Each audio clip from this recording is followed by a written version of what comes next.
What's up, everyone? It's your boy BLAZEDxENFERNO. And I'm Eknight117, and welcome to episode 77 of the BLAZEDxENFERNO Gaming Podcast. God damn, what the fuck?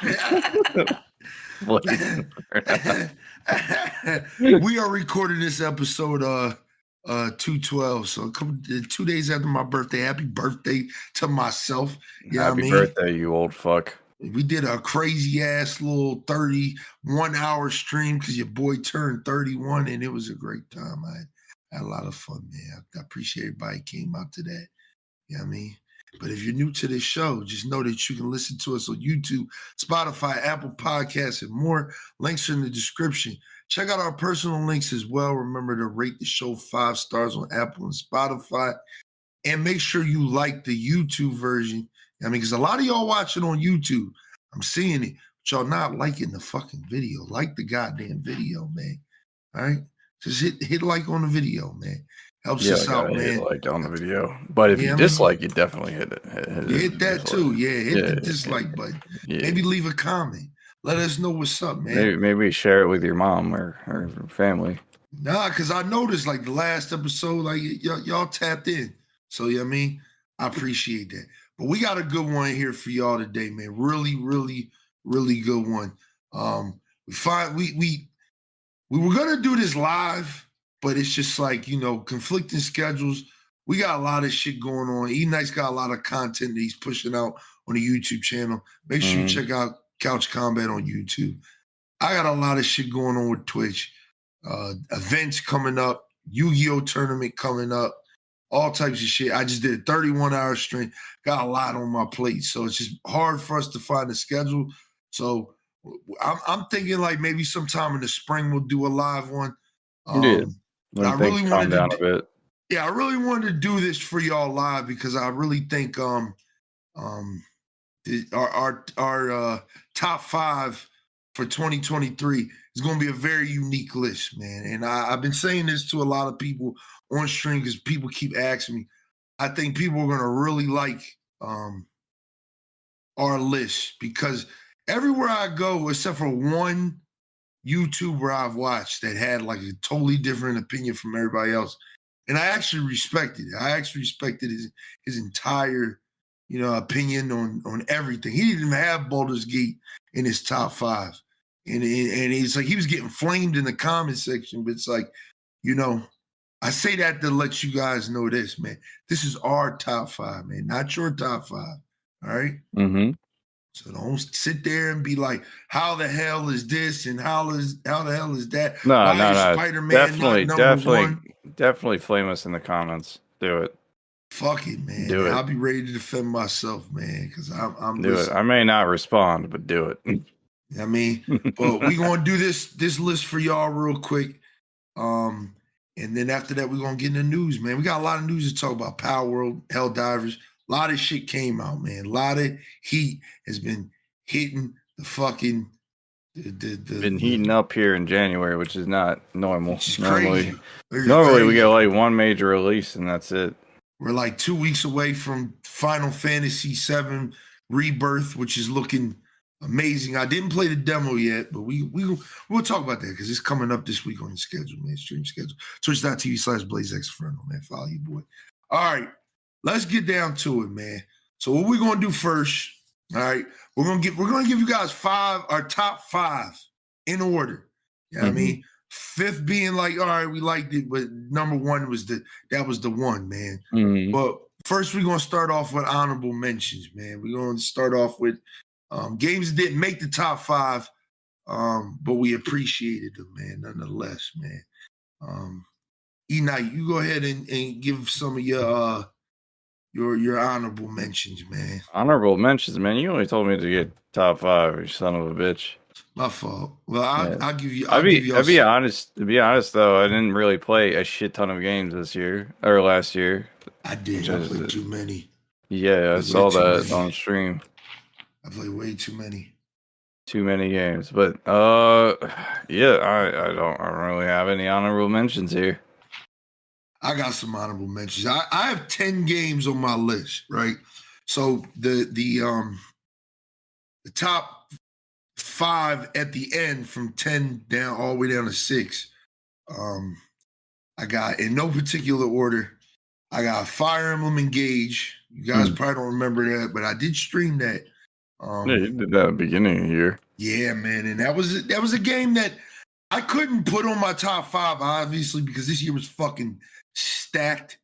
All right, it was fucking stacked, man. So, but I really did like that game. I think Fire Emblem is a little too anime-like these days, but it is still a really good strategy game that's simple. It's Too easy to pick anime-like. up. It's always been anime-like, I thought. Yeah, this one's a little too over the top with it. It's like you'd have to play it to like understand. Like it's just some of the clothing options are kind of outrageous and shit, but it's like I said, it's a really fun game, man. It's not better than Three Houses, but it was a fun time that I might actually go back and play it again, like off stream. I gotta give a honorable shout out to Street Fighter 6. It almost made the top 5, only because I really did like Street Fighter 6 a lot. It's just they've slowed up with they take a little too long to drop the characters, man. That's on purpose though. Yeah, way too long, dog. And it's like the roster wasn't even that big to begin with. So it's like them taking 4 or 5 months to drop characters is like fucking insane. Especially when Tekken 8 came out, it's got a 30-something character roster, you know what I mean, from the gate. So it's just kind of like, but honorable mention to them as well. I got to give an honorable mention to the game that was my last year's number 1, but is nowhere on the top 5, and that's going to be Call of Duty Modern Warfare 2.5, which is Modern Warfare 3. Oh my fucking god, that shouldn't even get an honorable mention. That's honestly just I got like 200-something hours, 300 hours of the game, man. And it's just because it's Call of Duty, okay? It's no. I'll put it on the list, man, as an honorable mention, man. And this is gonna hurt y'all. This is gonna hurt some people, man. But Spider-Man 2, man, honorable mention. Spider-Man 2 on this list is number 6. It is literally number 6.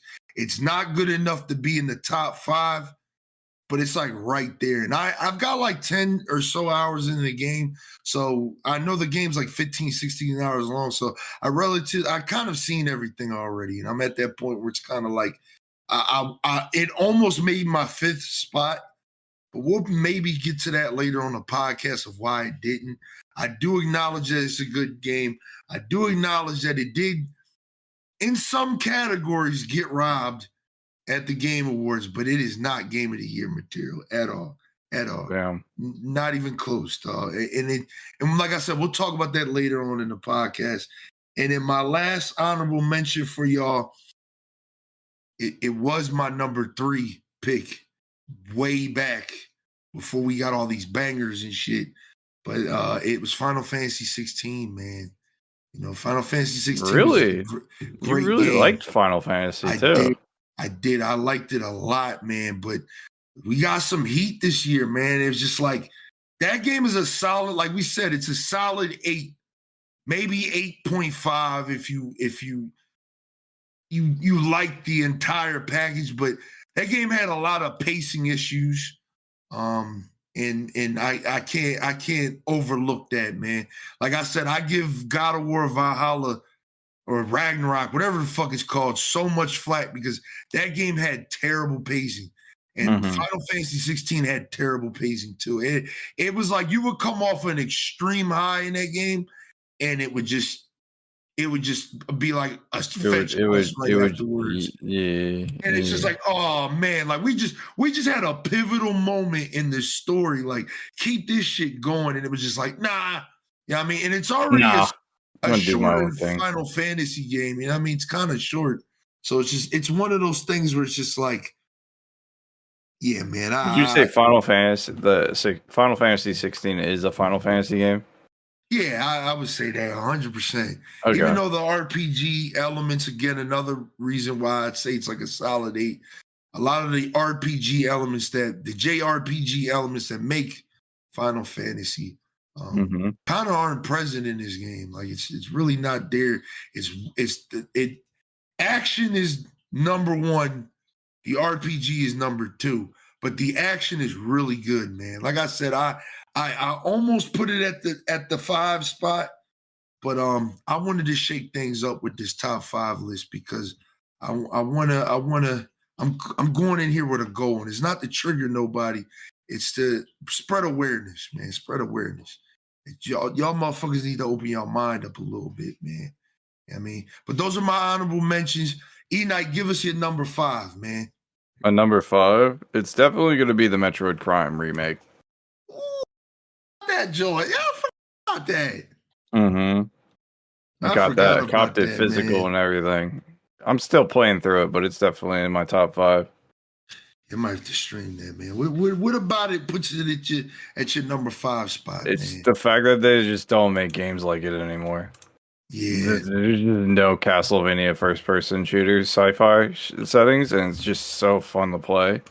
Like mechanic-wise, it's pretty much the same as GameCube, but it's really well polished. And like considering I didn't play the original all the way through, because I think I would play it over your house. Yeah, that and Metroid Prime Echoes. I think the only one I actually beat was 3. Corruption. Yeah, because I had my own Wii at the time. Play. Yeah. Dude, that one is a lot of fun. You gotta play it on the Wii. Yeah, it makes you feel like you are Samus Aran. I hope we get a remake. That's what I'm hoping for. Me too. I think it could work because I think there is motion controls for the Switch, right? Yeah. Can you use it for Prime remake? The motion controls? Yeah. Nah, it's strictly just okay. GameCube. You know, like the lock-on system and everything. Yeah. Okay. Yeah. Okay. What would you give it like score-wise, man? Would you give it like on a scale of 1 to 10? It's definitely a 9. Like it's a full complete package. A lot of exploration, lore, story's pretty good. Combat's a lot of fun. Bosses are interesting to fight. It's not like a repetitive go here, do the same thing, 3-phase X, Y, and Z boss. Like you actually have to think about what type of beam weapons and stuff. Them bosses were hard, man. Soundtrack goes fucking hard. I was about to say that main menu is fucking crazy. Dude, no, even the battle music for some of the bosses are just fucking great. Yeah, the Metroid Prime boss fight, man, that shit goes crazy, dog. Yeah, man, that game to me still a 10 out of 10, dog. That game is good, man. Listen, I was hype as fuck when Dread came out like the year or two prior, so like fucking them remaking the Prime series is definitely like, I hope they come out with Echoes this year. Yeah, we need. They ain't say shit about it, but I hope it comes out. We need Prime 4, man. We do need Prime 4. I will agree. They hate that they sleep on Samus so much, or at least that universe. Yeah, I don't know, man. Nintendo be doing weird shit, but I think Nintendo's got a good year on their hands this year. But again, we'll talk about that later on in a podcast as well, man. Switch Pro or Switch 2 coming. I mean, we got rumors and shit. We talk about that later. All right, boom. My 5 spot, right? Ready to fuck y'all up with this one. Diablo 4. No, okay. Diablo 4, man. And they kind of figured that was going to make your top 5 because you played the shit out of it. Yeah, man. It was like, this being my first Diablo, I had no expectations. So when the hate train came and, it departed, I was still there, like still playing the game and still having a great time. And I'm still, even to this day, I'm still trying to decipher the hate for this game. Like, I'm still trying to get it. Like, what are you guys mad about? Like, I get it. Like, I've tried to play Diablo 3. Like, I bought it on my Switch. I can't do it. I think Diablo 3 is way too linear compared to like Diablo 4. There's a whole world out there in Diablo 4. Whole fucking world out there, man. There's world bosses. There's the Hell Tides, the Legions. There's so much content. Yes, it can get repetitive, man. I am unfortunately one of those people who I don't mind repetitiveness, man. You know, like You're definitely the casual audience, like the target casual audience that game was going for. yeah, man. And it's Though like I people like that a majority of the people were mad. See, me personally, I just didn't like the game, like how it was set up, how simple the skill trees were. You know yeah. what I mean? Like I could even give criticism to Starfield for that too as well.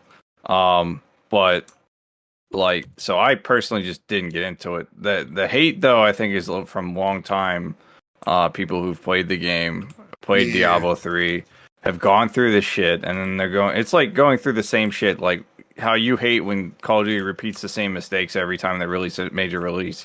It's the same hate. Um, I see that. I see that. so it's like you got longtime fans that are playing a game that should have been like the kind of MMO light version of Diablo, and in reality, they're getting kind of like a fucked up version of like a live service game. Yeah. Yeah. Because even Yeah. I told you my thoughts on Diablo. Like I was disappointed by the fact that the PvP was just like not It's even like I remotely think they're there, working on it. I other think they're than working on it. I think the nah, I PvP is don't gonna think get there. I don't think PvP is going to be a focus at all for Diablo 4 until like they run out of ideas for the PvE. Um, but yeah, that's mainly where the hate's coming from. That and the fact that their stash tab thing that was like a big controversy. Yeah, man. Still an issue. But like I said, overall, I haven't bought anything. I bought one battle pass, and that was it. I bought the gold edition of the game, so I bought the $100 version so I could Hmm. play it early and shit. And like I said, I really fucked with this game. And it was weird because it was like it almost wasn't gonna make the top five, but then I had to look at everything else. I had to look at Spider-Man. I had to look at Final Fantasy. I had to look Hmm. at all these other games. I'm like, I didn't play these games the same way I'm playing Diablo 4. Like I Okay. be at work sometimes, like damn, when I get home, I'm about to grind. We about to do this shit. I'm about to work on my build. I might reset my whole character, and I really like that. I really like how you're not locked like to a specific play style from the beginning of the game. You can hit level 50 or level 60 and be like, I don't like this build at all, and just respect your entire character and just rebuild them. And Hmm. then every season, a thing that a lot of people don't like, but I don't really mind it. I actually think it's a really good game mechanic in a weird sense of because every season it makes you create a new character for the season. I like that because it feels like every season I get to make a new character. I get to make a new build. And it's like, yeah, I kind of get attached to my characters, but then it's just like how I almost did this season. I was like, I'm gonna just make a rogue again and just do the same thing. But I was like, nah, I'm gonna just make a sorcerer and fuck around with I the don't with the ice and mind lightning that and shit. mechanic as much. I just wish it was more optional. Like I should be able to just carry over the same character I've already worked on if I don't feel like making a new character. I think that should just be an optional thing. You could play it as eternal. Like once the season's over, they become an eternal character. So you could literally just keep playing with them. You just don't you can't do any of the seasonal content. That's what I mean. That's why I don't like it. You know what I mean? Yeah. I mean, for me, like I said, my first Diablo game, I got the hate from the beginning. I was like, all right, this is a Blizzard game. It's gonna get hate. Blizzard's been doing a lot of dumb shit.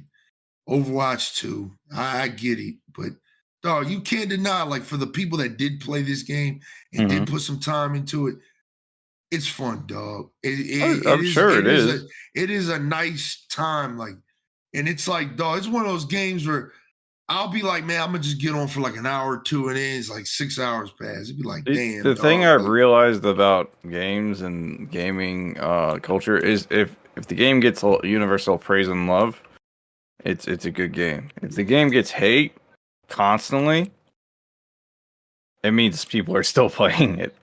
Um, yeah, if a game I, gets hate yeah, and then nothing afterwards, it means people stop playing it. That's yeah. pretty much it. That's what I've always like with Destiny, right? Not to get too deep into it, but like Destiny, I feel like a lot of people hate on that game because they wanted to get better. People hate on Apex because they wanted to get Oh, better. I just hate on Destiny because I just fucking hate Destiny. Yeah, well, that's like I said, another whole. We could do a whole podcast on that. We will one day. But all right, Diablo for me, I give it like a solid like 8.5. Man, it's not terrible. It's not like game of the year material, but it's a No. decent game, man. It's a good time with the boys.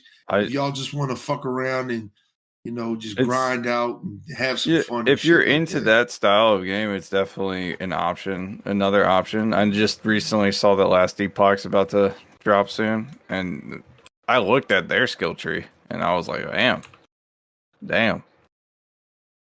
Wish that was in Diablo. Man. Yeah, man.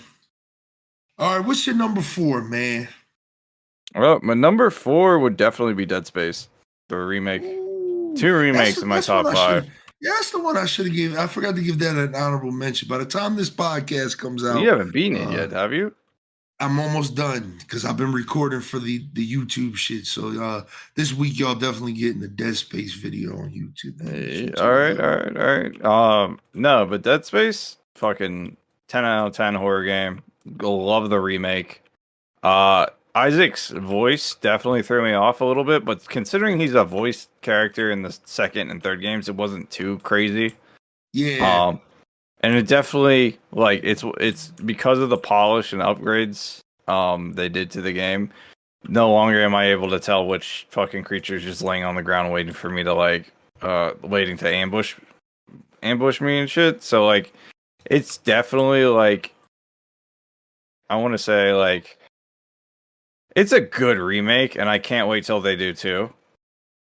And I hope they do the same thing in 2 that they tried to do back in the day, and they do a multiplayer little versus thing where you get to play as the Necromorphs. Man, game's scary as shit, man. Dude, it is super scary. I want them to do a side game in the universe. Yeah, man. That was definitely something I forgot to put on my honorable mentions. But yeah, definitely an honorable mention to Dead Space remake, man. 10 out of 10. 10 out of 10. It is a 10 out of 10 remake. Such a good game. My number 4. Baldur's Gate 3, man. I'm surprised that made your top 5. Baldur's Gate fucking 3, man. I know a lot of people are gonna be surprised it made my list, but it didn't. It didn't get higher than the next 3 games for a lot of reasons that I don't really want to get into. I do acknowledge that Baldur's Gate 3 is a really good game. I do think it's a game of the year type game. However, I've come to terms with Baldur's Gate 3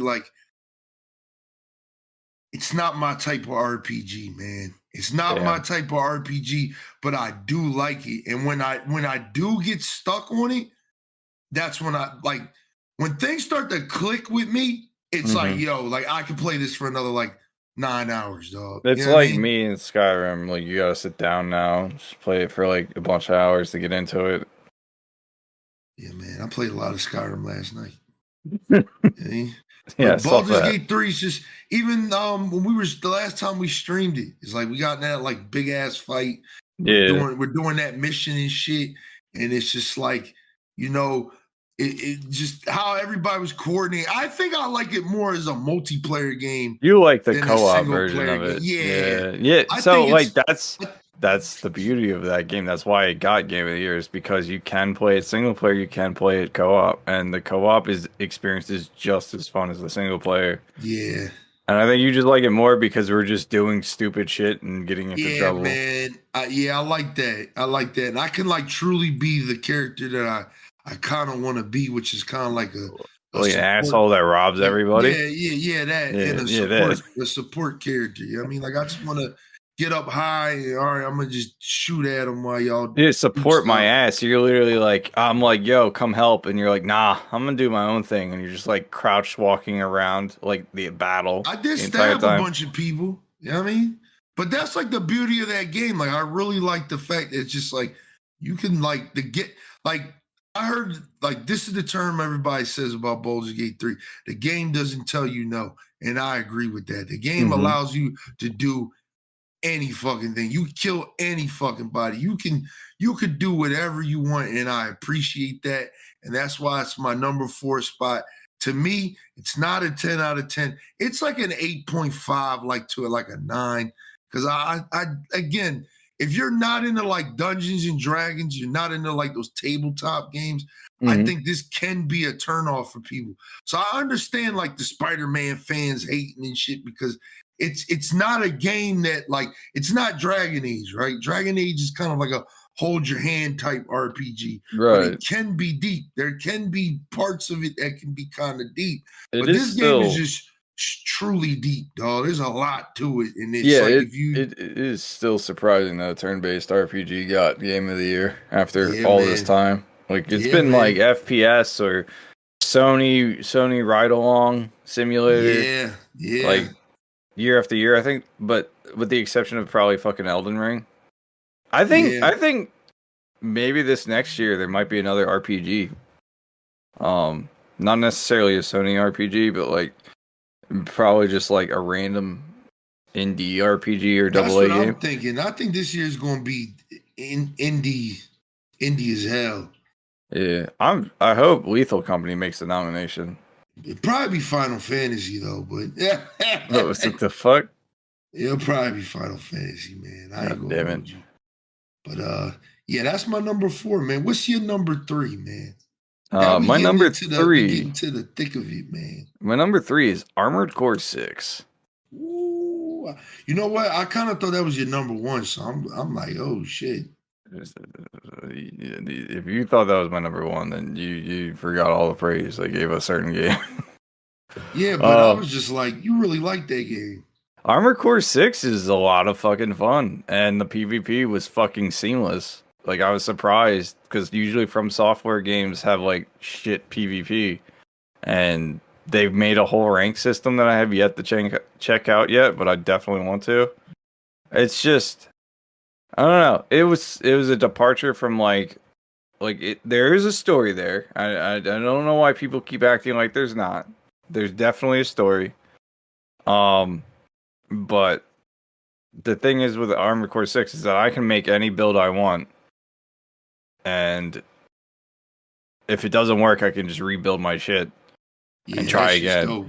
And I almost bought that shit. I made like the stupidest build, which was literally a tank with like dual flamethrowers and rocket pods. And I literally went through like the end half of that game on easy mode because of it. At least for the ending that I chose. I still have to go back and finish the other 2 endings. But it's like, it's definitely one of those games where it's like you going back, playing through New Game Plus again is, like, it's a lot of fun because you get to choose different paths now, like, that weren't previously available. Okay. And then, obviously, when you get into PvP, it's like a fucking anime battle. Okay. What do you give it on a scale of 1 to 10? Oh, it's definitely a 9. Okay. Respectable. Also a complete experience.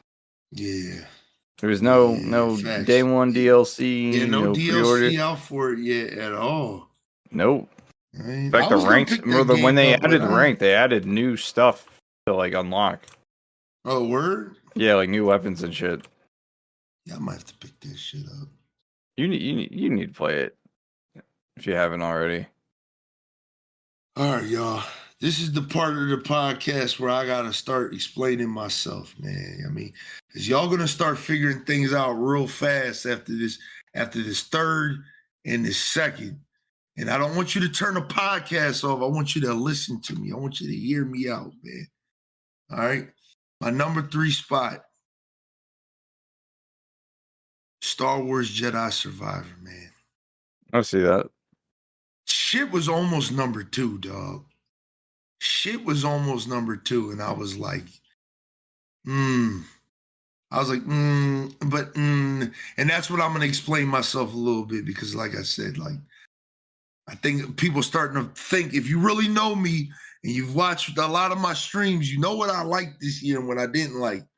So it's gonna blow you away. But like I said, I really like Jedi Survivor. I didn't expect to like it as much as I did because the first game was just like all right to me. It was just okay. Like I felt like if we were in this era of every game's got to be Dark Souls now, and that shit kind of like pissed me off, and it just I didn't want that with Star Wars. I kind of want them to go back and do like a Force Unleashed type Star Wars game, but with Jedi Survivor 2, I feel like they ironed out a lot of problems I had with the first game and its difficulty and its pairing systems and a lot of different things. It's sometimes for certain boss fights kind of forgiving. All right, it's kind of forgiving. Some of the enemies unblockables are fucking annoying and shit.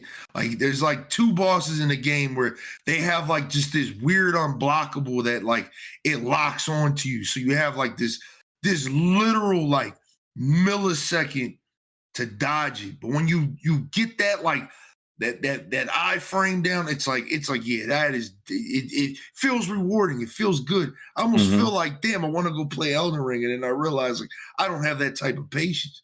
You know what I mean? I don't have that type of patience. But when it came to like a Star Wars setting, you know what I mean, it was a little bit more forgiving. I think the Metroidvania style really showed in this game because there's only like dead ass like 3 areas. Like really like 3 areas. And you go to those 3 areas like 4 different times. So every time you go back to a new area, you go back with new abilities and new traversal and new ways to move around the map. So it's like, oh, I remember this that I thought I had to go that way, but I didn't. Yeah, I mean, let me go check that out. And you know, you might unlock a side quest, or you might get more skill points or whatever the case may be. So the exploration was dope. The story was good. The fucking twist at the end was damn, dog. The twist at the end had me like, fuck, like I'm excited for the 3rd game and I'm ready for it, man. And all that's considered canon, right? Yeah, I know. That's the other thing that got me like really excited about it. Like I really from the beginning, from if you go on YouTube and look at part 1 and my expression in the beginning when we were playing the game, I was like, yeah, I was invested from that moment on. Like, I think the story was unique. I actually didn't mind the Uncharted, jumping around and platforming and shit this time around. So I didn't really like it in the first game that much. The shit was kind of corny. But in this game, it's like it's actually kind of fun. And it adds a little bit to the game that I just like it, man. I really like it. 10 out of 10 game, dog. 10 out of 10 game. If you haven't played it, go ahead and do yourself a favor and play, because that is a complete game too. There's no DLC for it. And there's nothing but a deluxe edition with some extra skins in the base edition. And I think it's like a $10 difference. And you can get it on sale. I got it for like $35. I mean, so it's definitely yeah, I'm definitely waiting to finish the first one before I play that one. Yeah, definitely do that. And I know on PS5 it had some issues. It still has issues. I don't know why. Like, from when it launched, it was all fucked up. The 5 still has fucked up for everybody. Yeah, but they said the Xbox version was like the one that had the least amount of bugs. PC had a good amount of bugs, but they said like the PS5 version on release was like damn near unplayable. Yeah, that's wild. There's like some screen tearing and like sometimes where the performance just drops like really fucking bad and shit. But you get over that, it's still a really good game, dog. It's just the story's really good. The way they kind of grown Cal, it's like a perfect sequel, dog. Like it's what God of War Ragnarok should have fucking been. You know what I mean? But we ain't gonna get into that, man. We ain't gonna get into that. You know what I mean? What's your number 2 pick, man? We getting into the thick of it now. What's your number 2? All right, so this one was kind of hard because I really like both games, and my number 1 and my number 2. But my number 2 is going to be Lethal Company. Ooh. And that's mainly... Fuck? Yeah. Damn. Yeah. Damn. You don't know how fun that game has been just playing it, both with friends and solo, just going to random lobbies and just mobbing out with random strangers, and then also playing like Fourth Imposter and just fucking with them too. Like there's elements of the game where you just don't, you realize that you're like, oh, I could really just fuck with these people, and seeing people Man. lose their shit because they're getting chased. Fucking Lethal Company. Wow, Dude, man. it's an iconic game now. Like I'm still seeing like people play that shit, and I'm working on that video right now, and I'm every time I go through the clips, I'm cracking up. Yeah, Like man. it's a fun game that does literally everything right. Like the prox chat is perfect. The monsters, the way they function, and how they like tag team the shit out of you. And it's over the stupidest shit too. Like you're picking up loot, right? Like loot that you sell into like an infinite quota that you never get to pick up again. Yeah. Like Yeah, that. man. It's a dynamic game, dynamic gameplay. No two runs are the same. It's simple. It's but really simple, fun, and man. whenever you add your friends into it, it makes it that much more fun. Yeah, dog. Yeah, the game is fun, man. And the content you can get out of it is just, And it was as a only content $10. creator, is fucking crazy. Not even Yeah. just as someone who just likes derpy games, like that is definitely it's my number 2. Yeah. Wow, man. So what do you give it on a scale of 1 to 10? Oh, it's a 10 out of 10. Ooh, shit. Yeah, no, it's not gonna be this high and be a fucking 3. Like what the fuck? It's a 10 man. out of 10 for sure. Lethal Company, man. Y'all heard it, man. You heard it. He said it. He said the thing. All right, man. My number 2, dog. I got to do a lot of the explaining with these last 2, man, because while Eknight said his 1 and 2 spot was kind of difficult, mine was like really hard, like really fucking hard, because I really enjoyed both of these games, and I feel like everybody hated these 2 games, and I'm just sitting here like, am I like the last gamer alive? Like I really sat there this whole year like, am I the last like gamer of my era? Like, is this really what it's come down to, man? It's just me, man. And it's like, that's why I wanted to do this list so bad, because it's like, dog, I couldn't even go and give you a top 5 list without saying fucking Starfield, dog. I could not go without saying Starfield, man. It would be so unlike BLAZEDxENFERNO to say Starfield isn't in my top 2 or top 3. Yeah, I was kind of waiting for it. When you didn't say any honorable mentions, I was like, it's definitely in your top 5. Definitely my top 5. And like I said, man, the Starfield hate to me is crazy, dog, because it's just like, this is a game that where I know it's not perfect, because again, I just told you I was playing Skyrim last night. You know, I was playing a lot of Skyrim last night. Skyrim to me is a perfect game. It's no means perfect. Like, it's not a perfect game. There's a shit ton of bugs. There's a lot of problems with the game. I mean, it's outdated as fuck sometimes.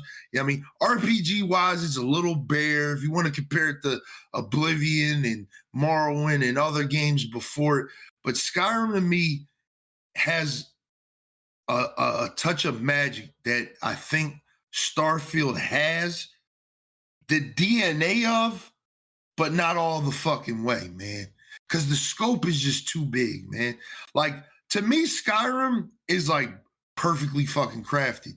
You know, 13 years later, I'm still finding new shit, dog. Like, I'm still finding all this new stuff that I can do. Like last night, I was doing the Reachman's this quest, like trying to get the guys out the Reach in Skyrim, and I never did that quest before. Never did it. Really? 13 years later, this is my first time doing it, and I was That's just wild. like, damn. Like that is the beauty of Skyrim, dog. Like just the randomness, the craftedness of it, like Solitude, Whiterun, Windhelm, the College of Winterhold. All these areas are like perfectly crafted. And I think that's the only problem that Starfield has. The only argument somebody could give me is that it feels a little bare. I would 100% agree with you there. But in the small little circumstances, and it's small, very small, like New Atlantis, the fucking planet with the you're like a cowboy and shit. You know what I mean? I can't remember the name of it. But I mean, there's like these certain planets that it's just like it has that Bethesda DNA in it, and it's like, this is it, dog. Neon, dog. When I got the neon for the first time, that's when I knew like this is a fucking Bethesda game. This is what I'm talking about. Yeah, I like this is what Neon I'm talking about. as like an environment, and then you can like kind of like skip through it if you know what you're doing. You can use the jetpacks. Dog, the environmental storytelling of just like again, like how Oblivion did that, how Morrowind did that, how Skyrim did that, is still present in Starfield. And that's why I can't go nowhere without saying I really like Starfield. Does that game have a lot of problems? Absolutely. Is it a little slow? Absolutely. Does the space combat suck? Kinda. I don't really like it that much. Honestly, I mean, space combat's alright. It's like it's not like the best, but it's also not the worst. yeah, the space travel, is it a little corny with the loading screens and shit? Yes, but I do appreciate, because I don't want to be flying all over the motherfucking place and shit when there's really nothing to see to begin with. But it still has that Bethesda DNA in it, where it's just, you might just come across some random shit and you just might get a little laugh out of it, or it might just be or it's just it's that Bethesda DNA, dog. It's just like, it's perfect, man. Perfect. And it's basically just Fallout in space, but it's just like, to me, Fallout's always been fun, but it's never been like Skyrim fun. You know what I mean? It's never been like Skyrim fun. I feel like they never craft the Fallout games the way they always done the Elder Scrolls games, where it's just like the scope and everything. And that's a whole nother argument. But Starfield, to me, like I've been telling everybody, I remember we got into a long talk on stream about it, and somebody told me they were like bored of the game, they put it down and shit. And I told them to, pick it back up and just go in there with a different mindset, man. Like, again, there's no fucking aliens. This is humanity going into space. Like we just got to space, dog. Like, we just got there. Of course there isn't going to be anything. I think they have a lot to redeem in the DLC. If they really just craft some handmade, make some areas on some of these barren planets, right? Put some cities or some whatever in there, some metropolises or some tropical areas or something on a lot of these planets. So I really think the people will look at the game a different way. But I think the way people look at it is just, oh, this planet's barren, there's nothing to do with it. This one is. And you would be right. Because there's a lot of nothing on a lot of these planets. Yeah, they were. I think the issue is just what was advertised, man, and what was like, people were hoping to expect from the Bethesda RPG. Yeah, man, was not like a 1-to-1. All right, the expectations of people for Starfield were way higher than what was delivered, and that's pretty much all the reason. I think for me, it's just the scale. I think the scale was a little too big. They should have just dumbed it down. Like, it should have been like the Outer Worlds, where Outer Worlds just had just a couple places for you to go. Yeah, they were handcrafted. They were meant for you to go certain places. You can't go there.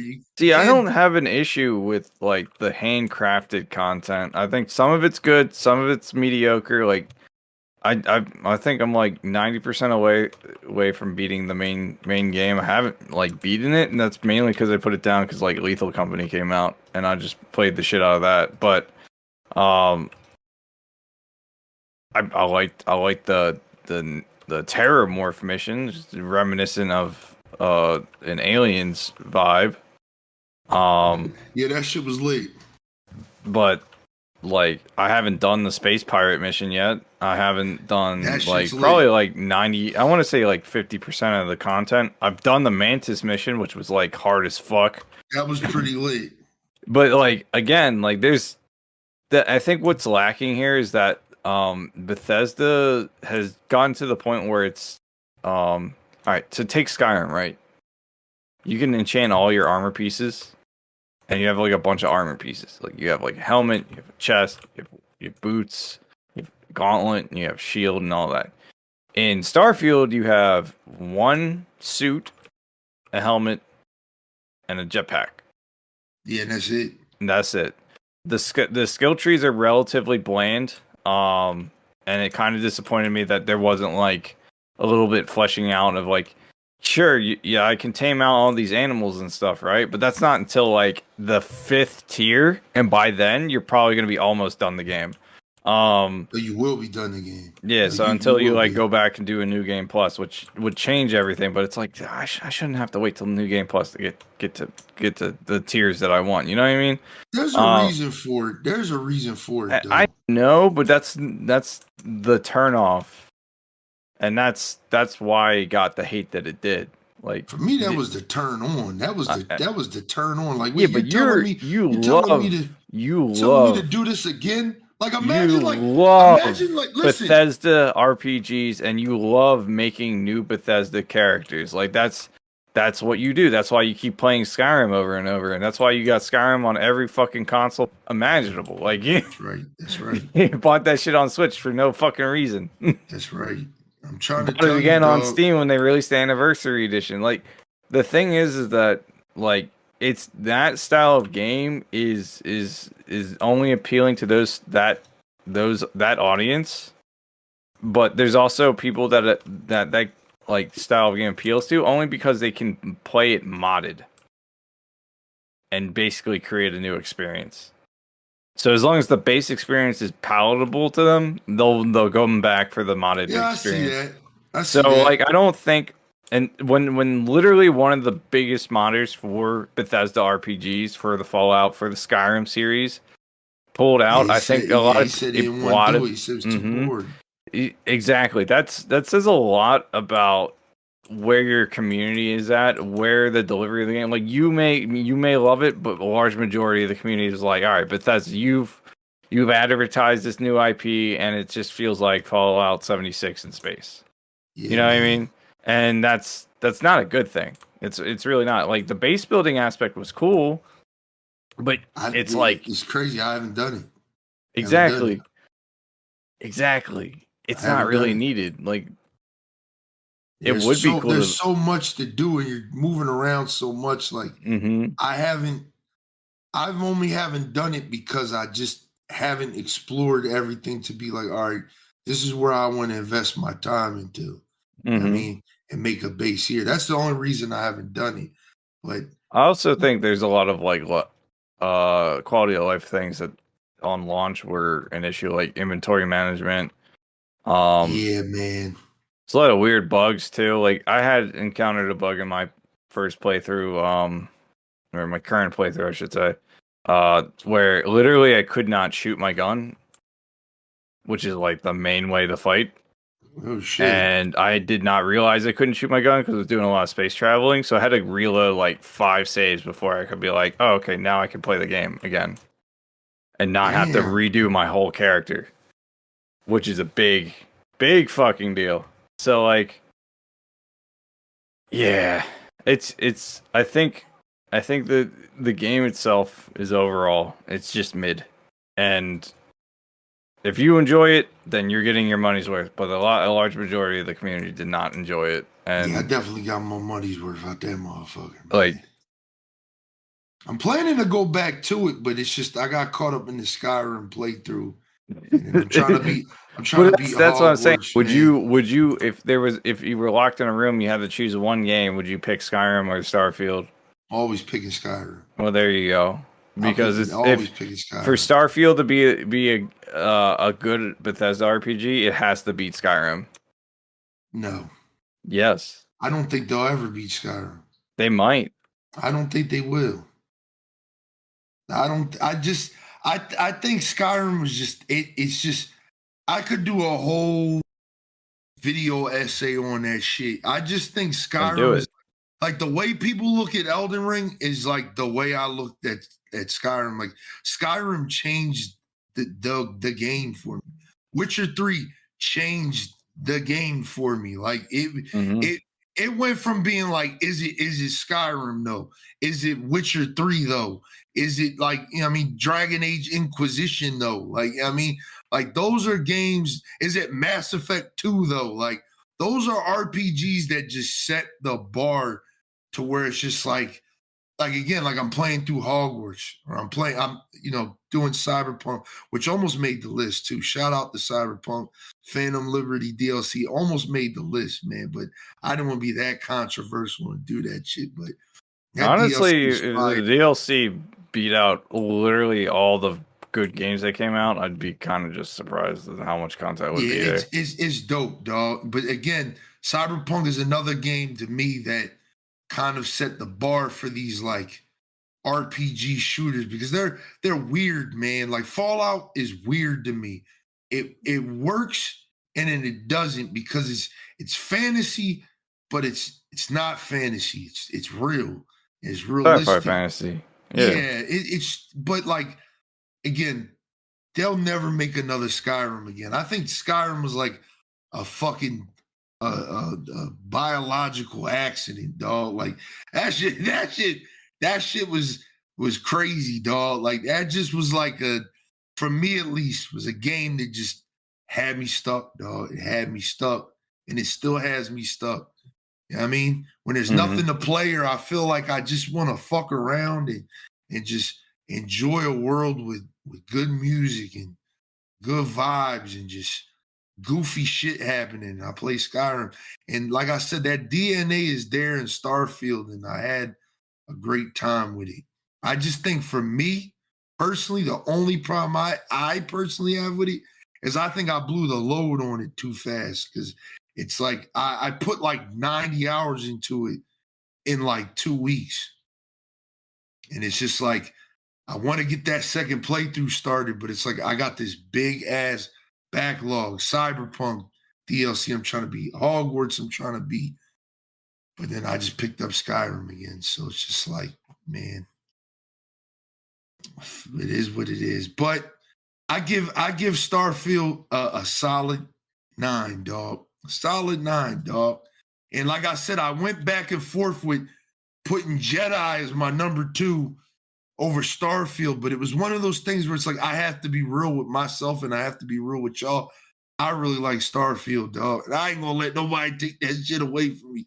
I had a great fucking time with that playthrough, dog. I mean, that's good that you had fun, dog. and that's the more important thing. Is that you're playing a times game that you like.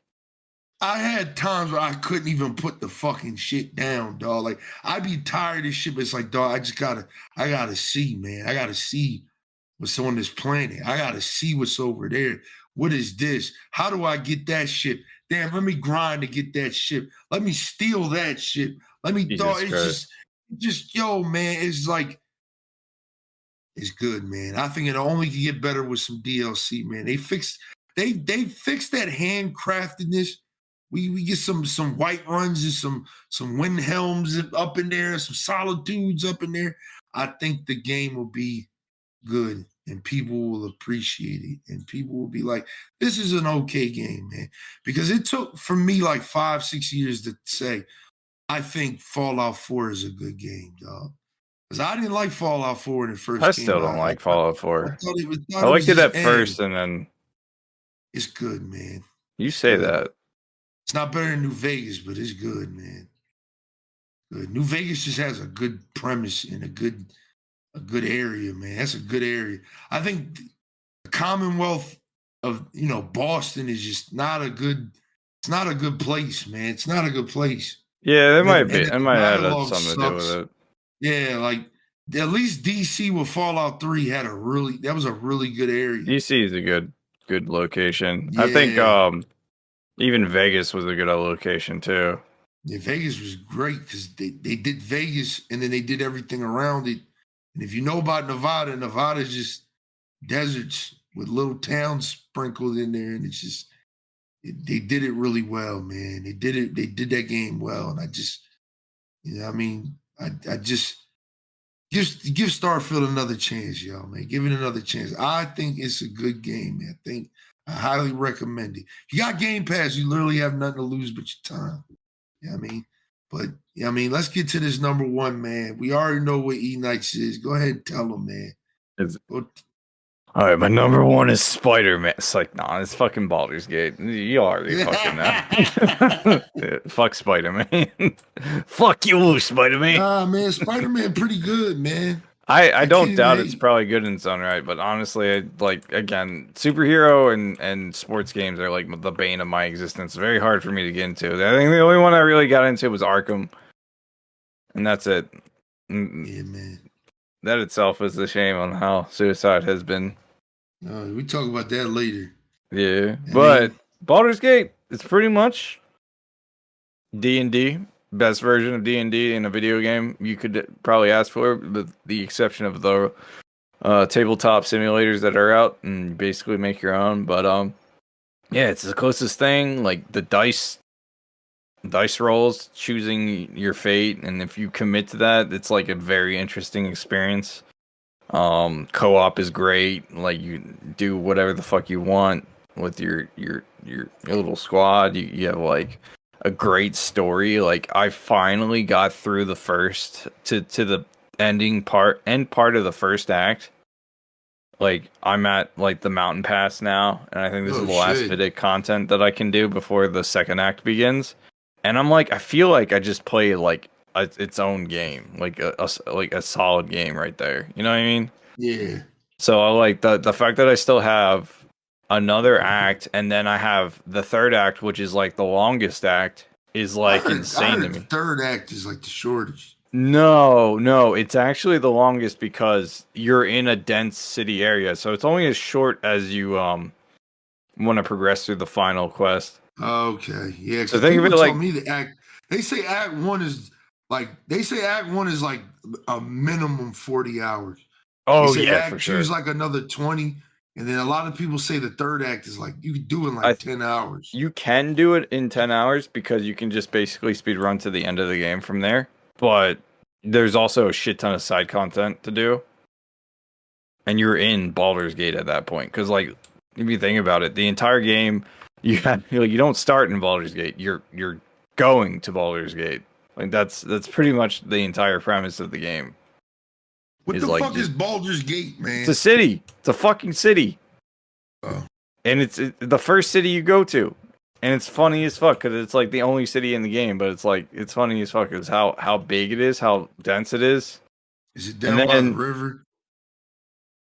It might. No, I think it's near an ocean. Oh, all right.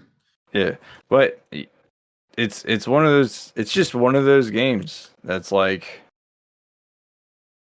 you just gotta play it. You gotta play it, experience it. Even if you don't like it the first time, you gotta play it again. Yeah, it's got good music.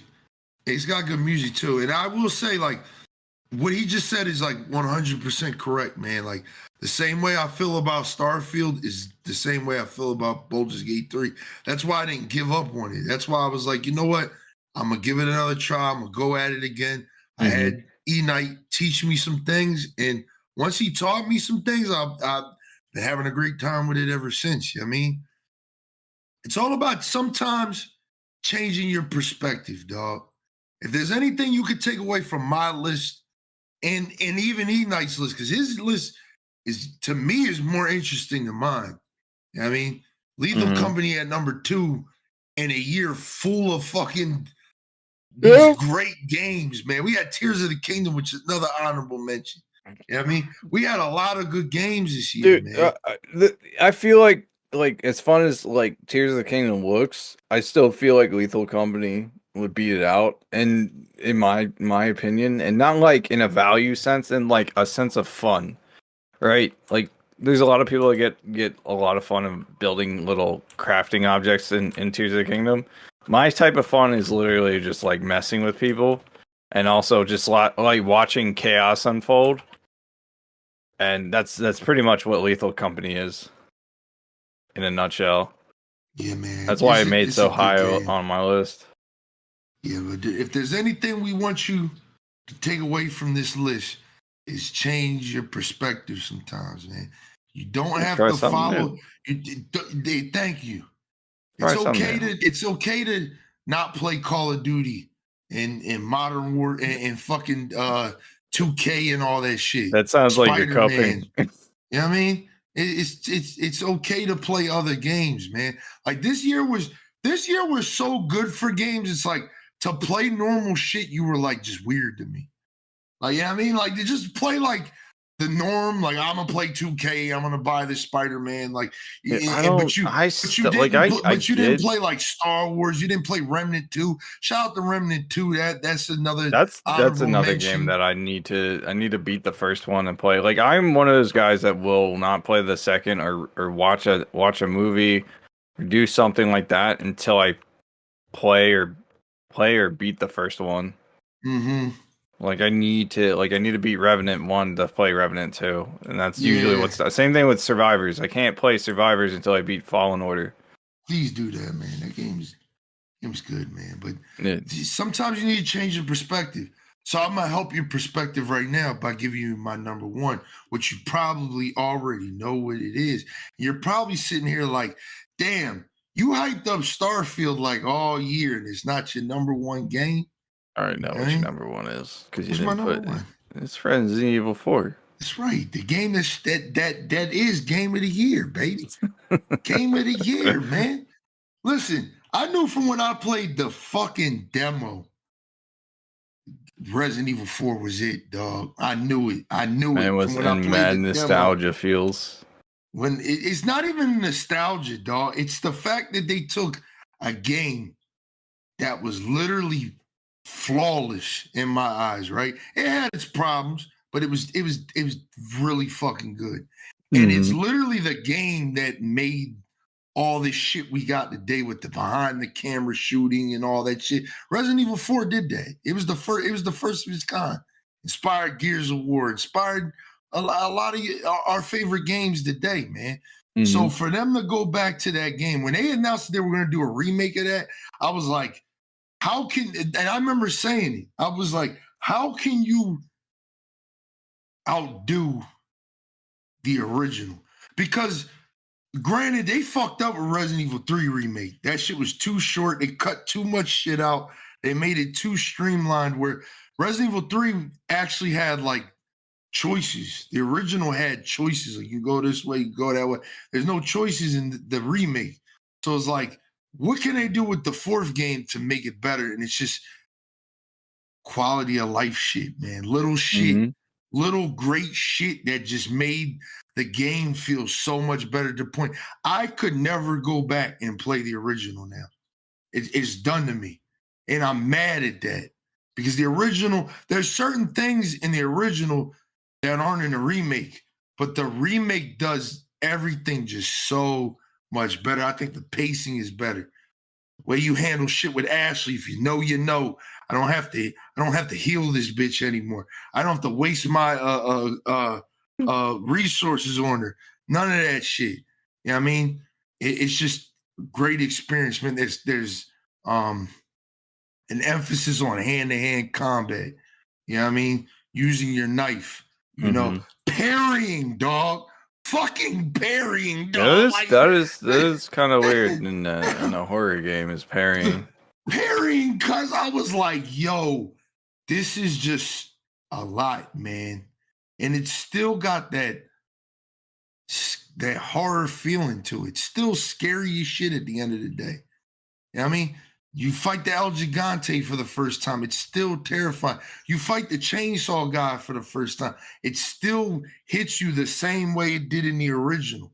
The music, the fucking music, the ambiance of shit, the fight against Krauser and shit like that. Everything was just good, man. Everything was good. And then a month later, we get free DLC in the form of the Mercenaries. 3? I thought it was $10. No, that's the Assignment Ada shit. Okay. Yeah, man. They gave us the free DLC. Then they gave us, like I said, Assignment Ada, which was like another 6 hours for $10. And you get to play as Ada. And it was just it was great, man. It was just great, dog. Like overall, great package, dog. That gives you 1,000. I beat the game like 3 times, dog. I beat the game 3 times. I beat it on stream. I beat it again on normal. I beat it again on hardcore, and I'm waiting when I get some time to do this professional run through, man.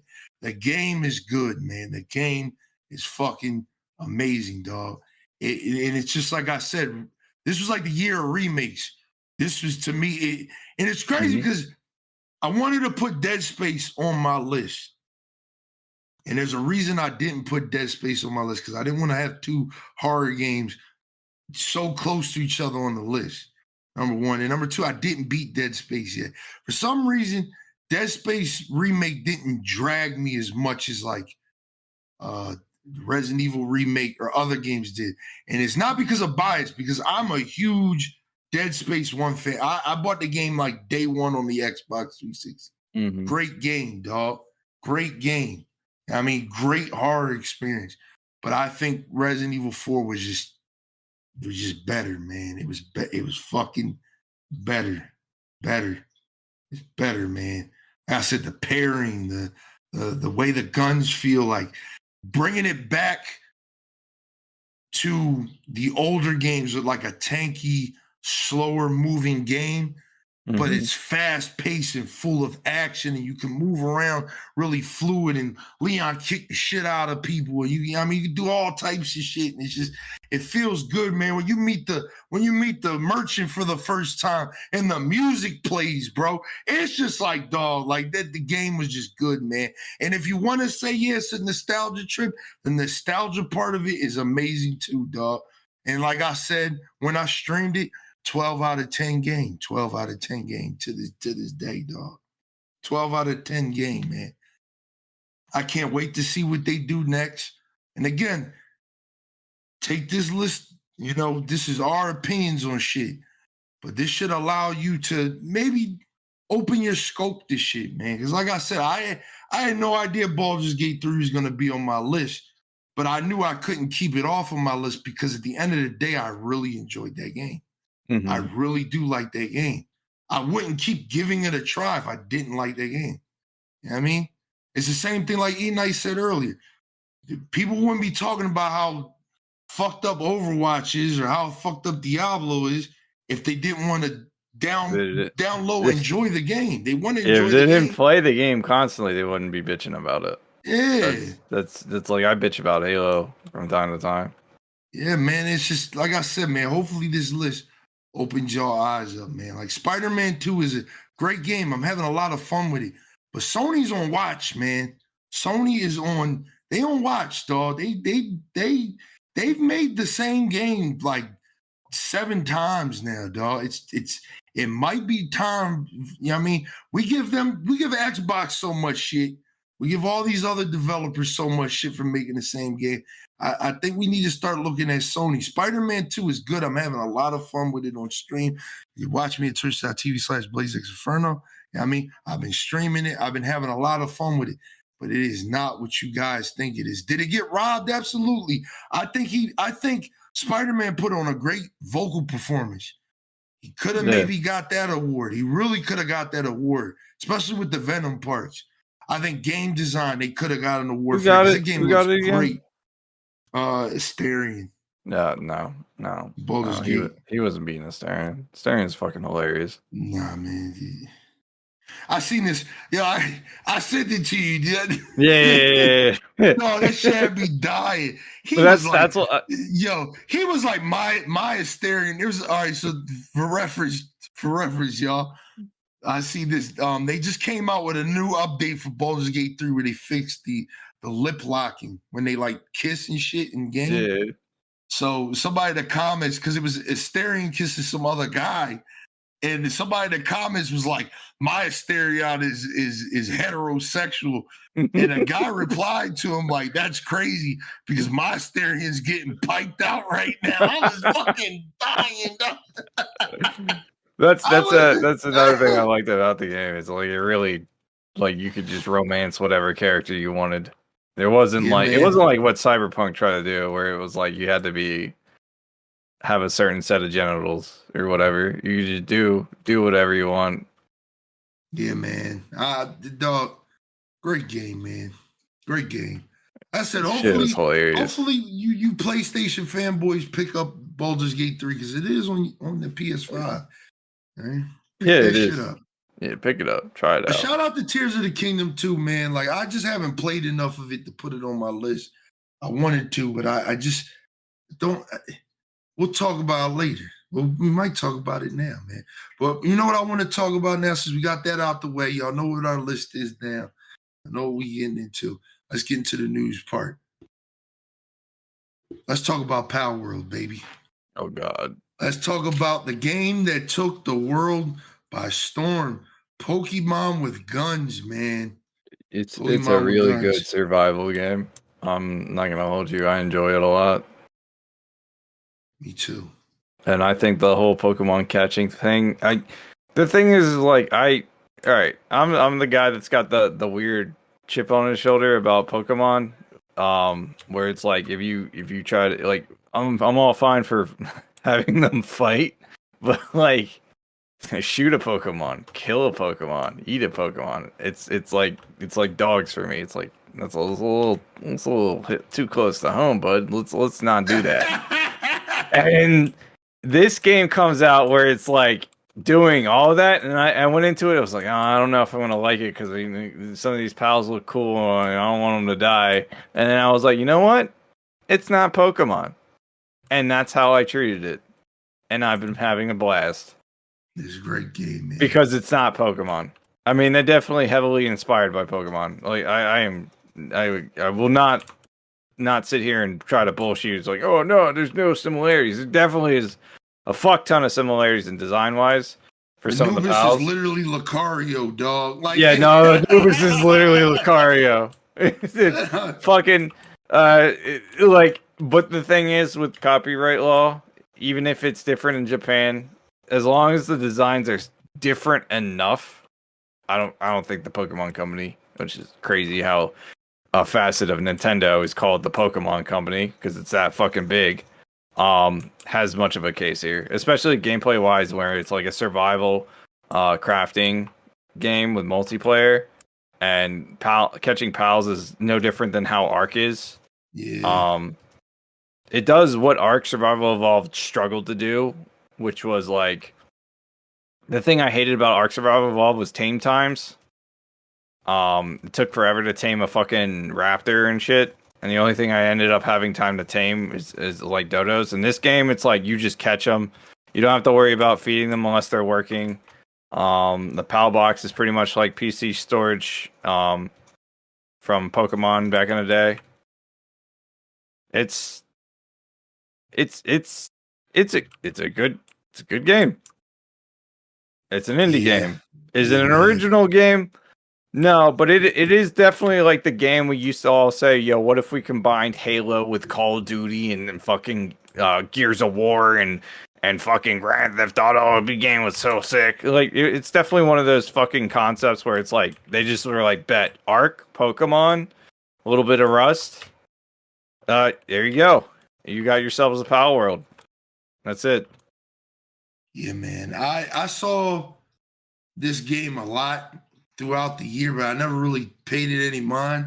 And then I seen the trailer like maybe a week or two before it dropped, and I was like, this is crazy. I want to play it. And I told myself I'm only gonna buy it if it's like under $30. I'm not, if they're gonna try to charge niggas $40 to $50 to $60 for it. I definitely think it's worth $40. It is, but I was just like, I'm not gonna do it. I think it's actually, as it is now, would be like if it were asking for full release money, I think it'd be fine. Yeah, I'd pay it. Yeah, after playing it, I'd pay it. Yeah, I'd pay it. Yeah. It's and they're still it's still early access. They're still gonna add content. Yeah, I just think the people that are mad that I honestly think a majority of the Pokemon fans that are upset about this shouldn't be, because one, healthy competition for Nintendo for once is fucking good. yeah, they need that. They need that because fucking Scarlet and Violet, as much as I did like the game on launch, it still had its fucking bugs. It still has the issues. Game's terrible. Yeah. Yeah, that game's terrible, cuz. Yeah. I mean, like, get all right. through it, man. All right. Like, open world is terrible. The fucking Pokemon are great. That's where I'm like the difference there. Like, even Legends of Arceus had some issues, but like it's still jarring to me that you have like games. Arceus was good. Arceus was actually like a really good Well, Pokemon. yeah, game. because it was a side project too, and it's like not even a main series game. Like you could transfer some dudes. It had a great story. Oh yeah, you could transfer dudes from there to the main game. But like my issue with the fact that Arceus ran so well and it was semi open world versus Scarlet and Violet, which was busted on launch and still has issues. And then you compare it to Breath of the Wild, which is on the same fucking machine, and I'm like, bro, like, what are you guys doing? So, Palworld being a threat to Pokemon's fan base, like in terms of like just maybe stealing away some of their casual audience, and maybe kind of putting them in a place of like, hey, you're not the biggest fish in the pond anymore. Like we got competition here. It's not as big a fish, but this ain't fucking Digimon, man. Yeah. The fucking Digimon doesn't hold a candle to Pokemon. Like, it's just, to me, that's like a whole separate concept. But like, I think putting Nintendo on their back foot. I hope they don't try to sue Palworld. I really think it's a waste of time for them. Waste of time and money and resources. They like, you can see elements like some people were straight up calling that one electric looking John like a Pikachu, and I'm like, I don't see Pikachu. I see your Raichu tail, but that's about it. Like I don't think it's any different from a lot of other rip-off games that copy the Pokemon style. And then I want to remind people of this. There was a really good Pokemon fan-made game called Pokemon Uranium, and Nintendo took that shit down. Yeah, because Nintendo doesn't give a fuck about their fans. It's not just that. I think you hit it on the nose. That's why I'm not going to spend too much time talking about it, because I think you touch like literally everything I wanted to say. Yeah. As far as like the comparisons, yeah, some of those pals look like Pokemon, but at the same time, I think this game is like healthy competition. I think it's good. I think it's gonna push Nintendo to hopefully put out some better fucking hardware than what everybody's expecting, because a lot of people are just assuming that this Switch 2 is gonna just be like PS4, Xbox One quality, and it's like I don't think they could do that anymore, especially with like the Steam Deck out. I mean, you got the Steam Deck out that is really powerful, can do a lot of different things, and they're projecting this new Steam 2 or Switch 2 to be like $400 when you can go and buy a Steam Deck for $400. It's just kind of one of those things where it's just like, I think Nintendo needs to really take a look and be like, you're doing good on everything else. You're doing good on Zelda, doing really good on Mario. You're doing good on everything else, Splatoon, any other of their IPs you could think of. But I think Pokemon, and I've said this a while ago, I think Pokemon lost its magic after like Black and White 2. I would say maybe even X and Y, dog. Dude, I mean, nah, X and Y was decent. Yeah. I think the Sun and Moon is where it kind of stopped my interest. For some reason, Sun and Moon I just did not like as much. Finish it. I ain't finished it. I finished it. I didn't finish the Ultra Moon or Ultra Sun or anything. But like, I just personally, Sun and Moon just turns me off so much, and I don't know why, because I like a lot of Pokemon in there. It's just doesn't do it for me as a Pokemon game. I think it may have just been like the concept and how they I don't know. I guess it was just like how it was set up is confusing to me. I guess but Sword and Shield was okay. I just hate, and I know I'm like a grown ass man complaining about a fucking game that's geared towards children, but like I just hate the fact that the story has never been as mature as it was in Black and White or any of the previous games. Yeah, man. You know what I mean? We was talking about that on stream the other day. Like, fucking Gen 2 literally had a crazy ass story, bro. Like, they were cutting off slowpoke tails and selling them on the black market and shit. Trafficking Like, and shit. dog, like that shit was kind of dark. Yeah, I mean, that shit was kind of dark. And the fact that fucking the third one was all about like global warming and or the weather, and they're like trying to change, and you're like, oh, it's okay, it's like they're not gonna do it, and then they fucking release one of the fucking dudes, and it's just like changing the face of the entire fucking map, and I'm like, oh my god, it's fucking crazy. Yeah, man. And then Black and White was like Black and White was like an existential crisis. It was like, yo, do we even have the right to own Pokemon? Like, it was like, what the fuck? No, but that's even like back in the day, like Pokemon Coliseum, dog. Like, you were actually playing as like a fucking bad guy at one point. Like, it's just like, you're not wrong to feel that way, bro. Because I feel like that's the way everybody from our generation should feel about Pokemon. Like, dog, like I could take a bet that a good majority of Pokemon's fan base is grown ass men, dog. Like, it is adults, people over the age of 16, dog.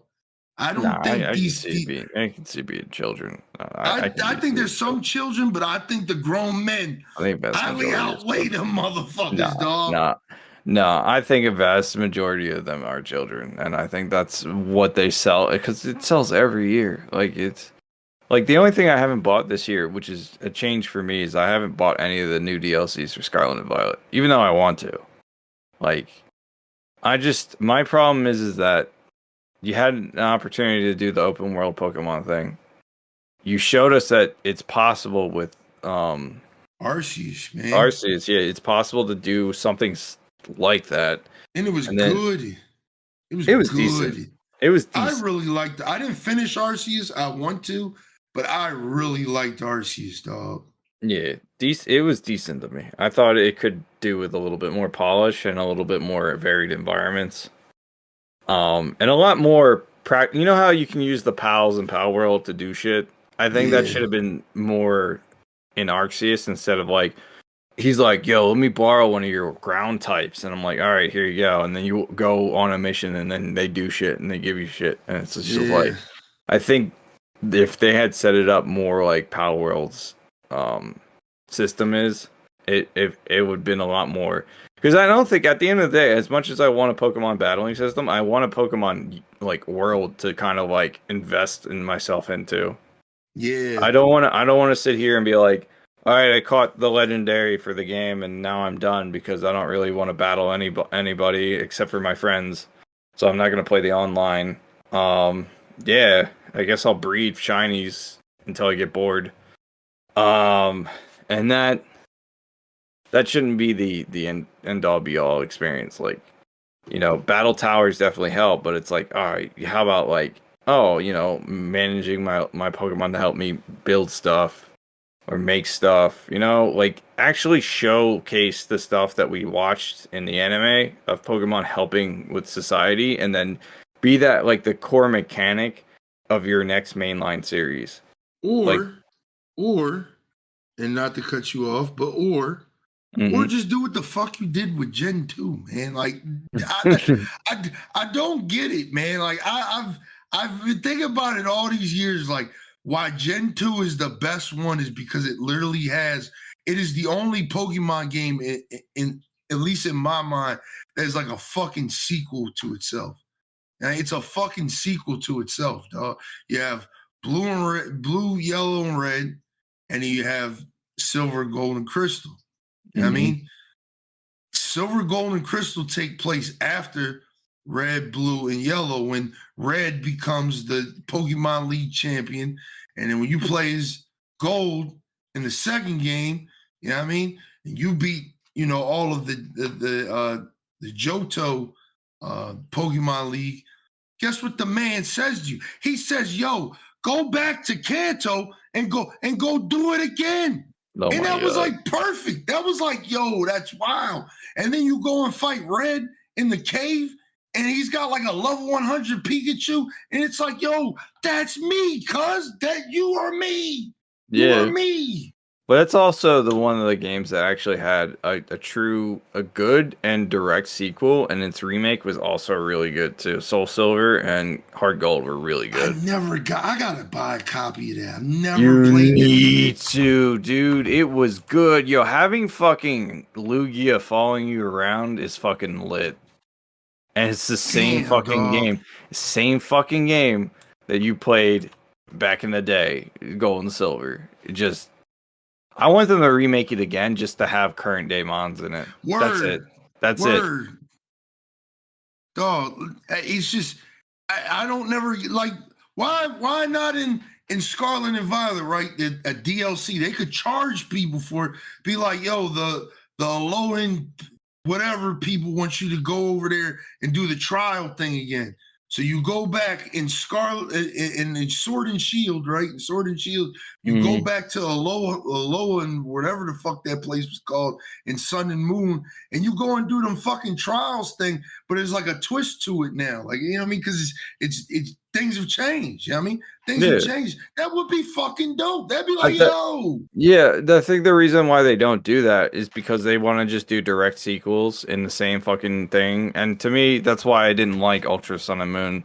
It's kind of why I didn't like Black and White 2. To me, it was just them kind of like, we don't really have ideas for Pokemon yet. Let's just remake the same game and just add a couple new variations. Yeah, and I hated all the sequels because they aren't sequels, and that's. But look, I'm not trying to cut you off, but I just realized we were supposed to be talking about fucking Palworld. I told you, it goes hand in hand. Like it does. Direct comparison to good Pokemon games, the current ones, which aren't as great, and then you have the issues of like similarities to Pokemon with Palworld. Like they kind of do go hand in hand, but the Palworld experience has been great. I think I want to get back to my save file. I want to do a co-op world with you guys, but like I just don't have time. Yeah. Is it persistent or is it like only when you can log in whenever you want, man? Oh, okay, cool. Then I need to invite to that at some point. Yeah, man. Like, so my experience with it, right? I hate these survival games. I really do. The only one that I feel like I really like is Valheim, and I think it's just because of it's pretty slow paced. It's that, and I think there's like other shit to do, and I think that's the same thing with Palworld. Like Palworld, it does one thing that I really like that more survival games need to do is it takes that grind fest away. It takes that you just hitting a rock and hitting trees for hours to build. It takes all that monotonous shit away and you give it to your fucking pals to do it for you. Mm-hmm. So you can go out and explore and catch new pals and go fight this boss and go fight this boss or catch that poacher, person. You know what I mean? And do all this shit. Like it's wacky, it's fun, it's enjoyable, it's great with friends. I had for 2 weeks I couldn't play the fucking game because my save file got corrupted on our server. Oh, that's ass. We had to find a way to fix it, and the only way to fix it was to delete the file. So I had to start all the way over from level, 1. The only problem I have with the game is I don't know what the long term for this game looks like. For me, personally, but I know other people share the same sentiment because we've all talked about it. For 3 weeks, we were just playing nothing but Palworld. It was power, right? Now all of my friends are like level 30, like I'm like level 20 something. A lot of my friends are like late 30s, early 40s and shit.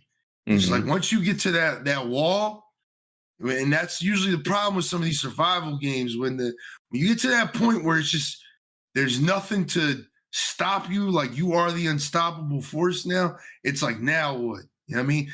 And I know with us, it's like we're just gonna travel further inland, because if you really get up high enough, if you like ride on like a Nightwing or something like that, you get higher up in the sky, you can see like the world's kind of fucking big, man. So there's a lot to see. Fucking massive, dude. Yeah, there's a lot to see. There's a lot to do. So I think that's the next step.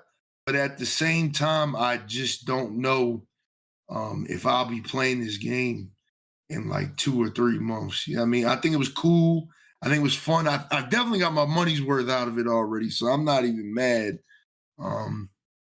But yeah, I don't know, man. And hopefully they have the longevity caught out, because man, like this game was killing it, dog.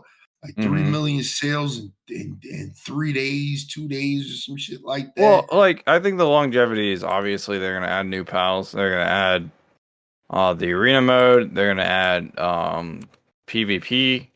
Yeah. Like the longevity is there. It's just because it's an early access. It probably won't see it till like the end of the year, maybe next year. Like I'm like even as it is now, I'm getting my money's worth, and that's all that matters. As long as I can play with people and then keep playing my save file unimpeded, then yeah, it's fine. But no, yeah, it's like the long term for a survival game is to become the peak survival, but I think what they're probably gonna do is add a story mode after they're done adding the multiplayer elements. Okay. Yeah, because I can see that there's like a game. loose story here. A little bit, yeah. Yeah. So you see that in the beginning when you talk to the guy, man. Yeah, I mean, there's a reason why you washed up on shore. They just don't have the cutscene or whatever. Yeah. So yeah, so I think the game's cool. I think the pals are cool. I like the battling with it. You know what I mean? Like you can actually ride like 80% of the pals in the game. So you can literally manually control them and you know, get them to do the moves you want them to do and stuff. And then, like I said, for the ones that you put in the work, you put them on the assembly lines, you got them chopping wood all day until they're depressed. You know what I mean? And you got to get out your little whip and hit them like, yo, man, we don't tolerate none of that. We don't tolerate none of that here, man. That's crazy. That's fucking wild. You know what I mean? It get crazy, man. But it's just like it's a good game, man.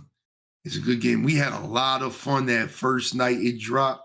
We played that shit like 13 hours straight, man. It's also one of those games where it's kind of dynamic. Yeah. Like, what do you mean by that?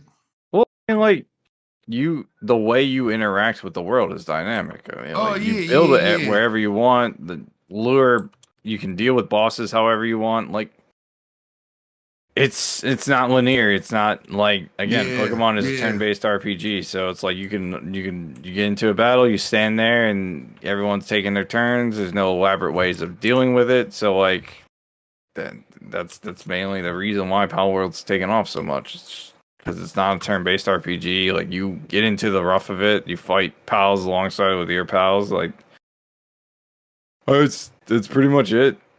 So yeah. I think Pokemon will be alright though. I think people are all. Oh yeah, no, I'm still gonna play all the fucking games that come out. That shit ain't. I'm part of the problem, but still. Palworld, yeah, I mean, good game. Let's talk about another good game before we gotta talk about another game, and then we're gonna wrap this joint up for y'all. So, a game that Eknight is currently playing. It just came out like a couple days ago. It came out on the 8th. It's rolling for this fucking game. Motherfucking Helldivers 2, man. Tell them about it. Dude, if you played the first one on PlayStation, it's a top-down shooter. Super fun. A lot of fun to play. They made it third person, so it's no longer top-down.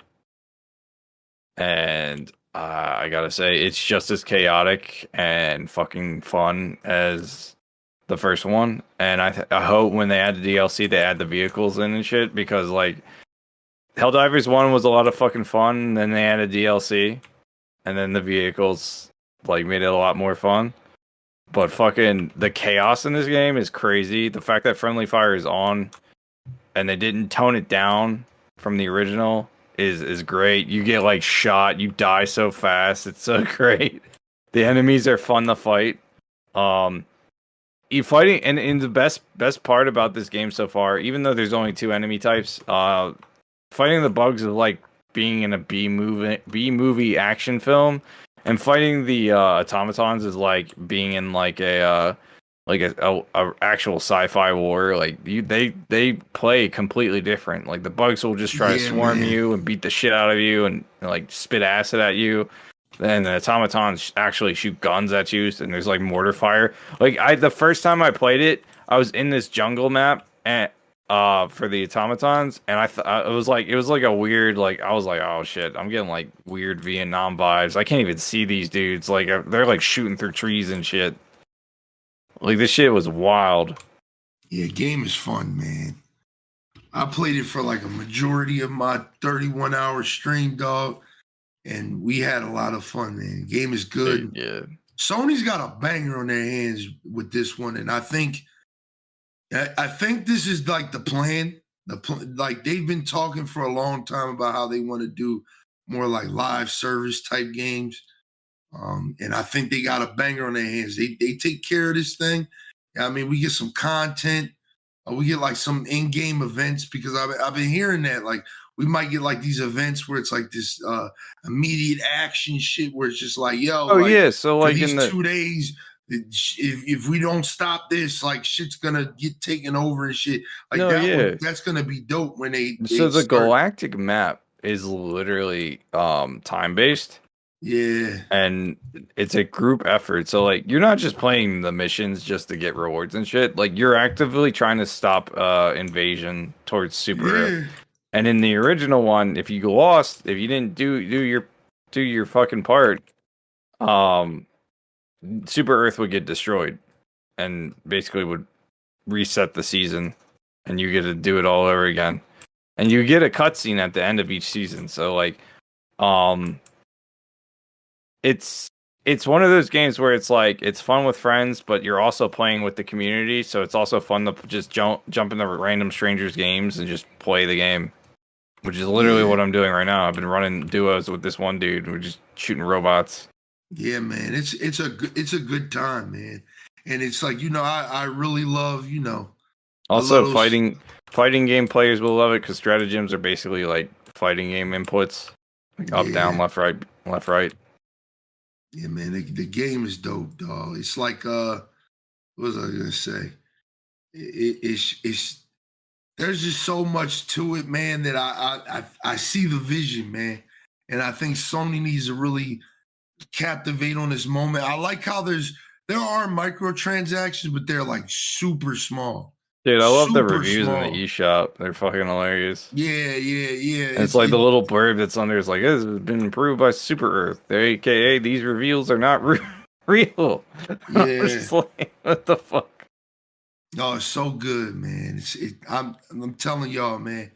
If you have a PC or a PlayStation, please get yourself Helldivers. And it's cross-platform, so you can play with your friends on both platforms. Yeah, from day one. The funny thing is that I guess they didn't expect this game to do so well. So they had to actually increase the server size, and it's still not enough. They went from 200,000 players to 300,000. 350,000, I believe, and they're still trying to increase it more. Which I can attest to, because I was trying to play it last night, and I kept getting this weird login issue. Too. And I was like, why is this happening? And then I just looked it up, and I was like, oh shit, there's like no room. I'm like, it's full. And that's funny. Yeah, man. That's really fucking funny. Oh, man, this game has been a good time with the community, man. Like, the viewers love watching it. Me and the boys love doing what we do, because it's basically an extraction shooter. It is an extraction shooter. Your boy loves extraction shooters. And what did I tell you last year? I said I feel like 2024 is going to be the year of the extraction shooter. And I we said already that. got our first one of the year. Facts, man. I just think Sony, they got a banger, man. They just got to captivate on it. I mean, build on the premise. I mean, because you know the shit's good when the boys are getting together and they're like, yo, I need something I can buy in this bitch, man. Like, I need something I can buy. Like, and that's what we were saying last night. Like, yo, I want some skins, man. I want some, I mean, I But want they do have something a that I can daily spend some. shop. They do. But I'm just They- saying, I need more, man. We need more. And it's like they're not even skimpy with the credits too. Like you can earn the in-game money that's that the you crazy use thing. yeah. Real money transaction. This is probably the first game that's done this in a while that isn't like locked behind the battle pass. Like in the game, you can find the actual currency you use for the eShop. Yeah. Like it's like just in locked locations just by playing. So it's like it's funny to me that they did that because normally game devs don't do that shit, or they make you buy a battle pass or something. Like there's usually a trade off there. But Yeah, there's a full nah. free battle pass, and then there's a paid one. The paid one I gotta buy because the only thing it's kind of a sour taste in my mouth, but at the same time I don't mind it because it's a PvE co-op game. Is that some of the weapons are locked behind that paid battle pass? Yeah. It essentially turns the price for a $40 game to a $50 game. Yeah. But the shit's still heat, man. The shit's fun. It's a good time with the boys. You know, 4 of y'all just kicking it, doing the damn thing, fighting bugs and fucking robots and shit. And it's just like, I mean, it's a great time, dog. It can get really hectic, man. On like, Oh, dude, no, it gets fucking the on harder medium, difficulties. it gets hard. You get the challenging it gets harder, and you get the hard. It's insane, cuz. Dude, I went to I think I have hard unlocked, and I was fighting the bugs. And have you encountered the Bile Titan yet? Oh yeah. Dude. Yeah, we fought that. Yeah, Dude, that shit is insane. That thing it's kind of takes easy so to much. take out, though. It is. It's easy It to take is, out, but it's dog. like with the fucking thousands of bugs surrounding it, it's annoying as fuck. You And gotta get I forget what it's called. It's the one orbital joint. It'll take it right out. I just found out that one of the tanks in the automaton things, you can actually climb on top of it. Oh yeah. Like, it's not like one of those things that just knocks you off. Like you can climb on top of it and shoot at it. Oh, As long as you have like armor piercing rounds, heavy armor piercing rounds, you can fuck that thing up. And I'm thinking it's the same shit with the Bile Titan. I think you can climb on top of them if you can get high enough, or use the jump pack. Yeah, man. I'm really enjoying this game. I just really hope that Sony sees what they got here and capitalizes on it and really takes advantage of it and just supports it, because this will be a game we will be playing all probably as long as they allow us to keep on playing it, man. Shit, we gonna be playing it. Because I feel like it's just one of those games with Friday Night Fight, like just getting everybody together and you're like, all right, you guys are gonna run, as a squad. We're gonna run as a squad, and we just all working together to, help out, Super Earth and shit. It's dope, man. It's great. You can spread your managed democracy. That's right, man. It's just a great time, dog. And I wouldn't be surprised if it ends up on, our 2024, game of the year list, man. I wouldn't be surprised. I wouldn't be surprised about it. It's a solid title. Yeah, really good, man. It blew me away. Literally. But let's talk about something that didn't blow me away, man. Oh, what's that? Well, wouldn't even say that. What game came out recently that did not blow you away? That I feel like you wanted it to blow you away, but you just didn't. I think it's that Suicide Squad game. Is it Suicide Squad? So just like the first movie that came out, it wasn't that great. Yeah, that movie was ass. I didn't even think about that. That movie was ass. It was so ass. I think they changed actors. It was Will Smith as Deadshot, and then changed to Idris Elba. Yeah, in the second one, yeah. They did the same thing in this fucking game too. Yeah, man. That makes no sense, and I don't know why they did it. So yeah, man, Suicide Squad Kills the Justice League came out, and it's been getting a lot of mixed reviews, man. A lot of people, it's more leaning towards negative than positive, but there's a lot of people that's kind of split on it. If you didn't know, it's the next up in the Arkham line of Batman games, which is one reason that a lot of people pissed off because it's like almost a direct sequel to Arkham Knights.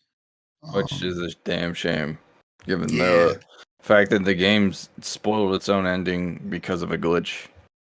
Like, it's Yeah. not even like someone beat speedrun it or found like it literally in the first like 2 seconds of the game it glitches out and plays the last cutscene. Yeah, man. So yeah, the game came out. I had the privilege of picking that shit up and playing it and stuff. And I don't have that much time in it. I got maybe like 8 hours because I just been really busy. I'm actually waiting for my one boy to catch up to where I'm at so we can get to running it together. Because I don't feel like grinding out with him and shit. I just want him to get to where I'm at so we can just move forward together. Because So the beginnings. that what you just said is a problem because a game like Helldivers comes out, right? And if someone new playing it, I will jump in and play easy mode. Well, with my that's what I was friend, gonna for say. sure. That was what I was gonna say. It's not necessarily that. It's just like the beginning to me. What I didn't like about the beginning of this game was it was like really slow to the point where it's just like there's a certain point where like they'll tell you like, okay, you guys are off the leash. You can do whatever you want, and you can really just do whatever you want. You can just go do this little mission, do these little Riddler missions. You could do this, you could do that. You literally go wherever the fuck you want, but it takes so long to get to that point, and I didn't like it. I didn't like that. But once it lets you off the leash, this shit's pretty fun. Like the little side missions, they're a little goofy, and that's another thing I don't like. Is some of the side missions are like kind of weird. They remind me of like old video game challenges. It's like I had one mission where it was just like I had to defend the computer. You know what I mean?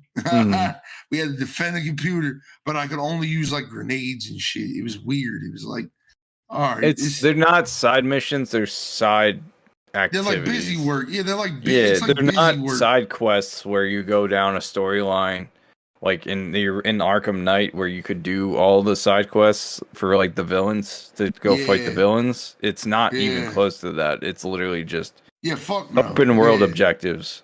Yeah. Just Destiny patrol objectives. Like, yeah, man. Exactly. I think it's not good. The traversal with it is pretty fun. Like the way you move around the city, you get into combat and stuff like that is really dope when you do get to learn it. Like I'm playing as like a harder character in my opinion. Like I think Deadshot's pretty simple. Captain Boomerang is pretty simple.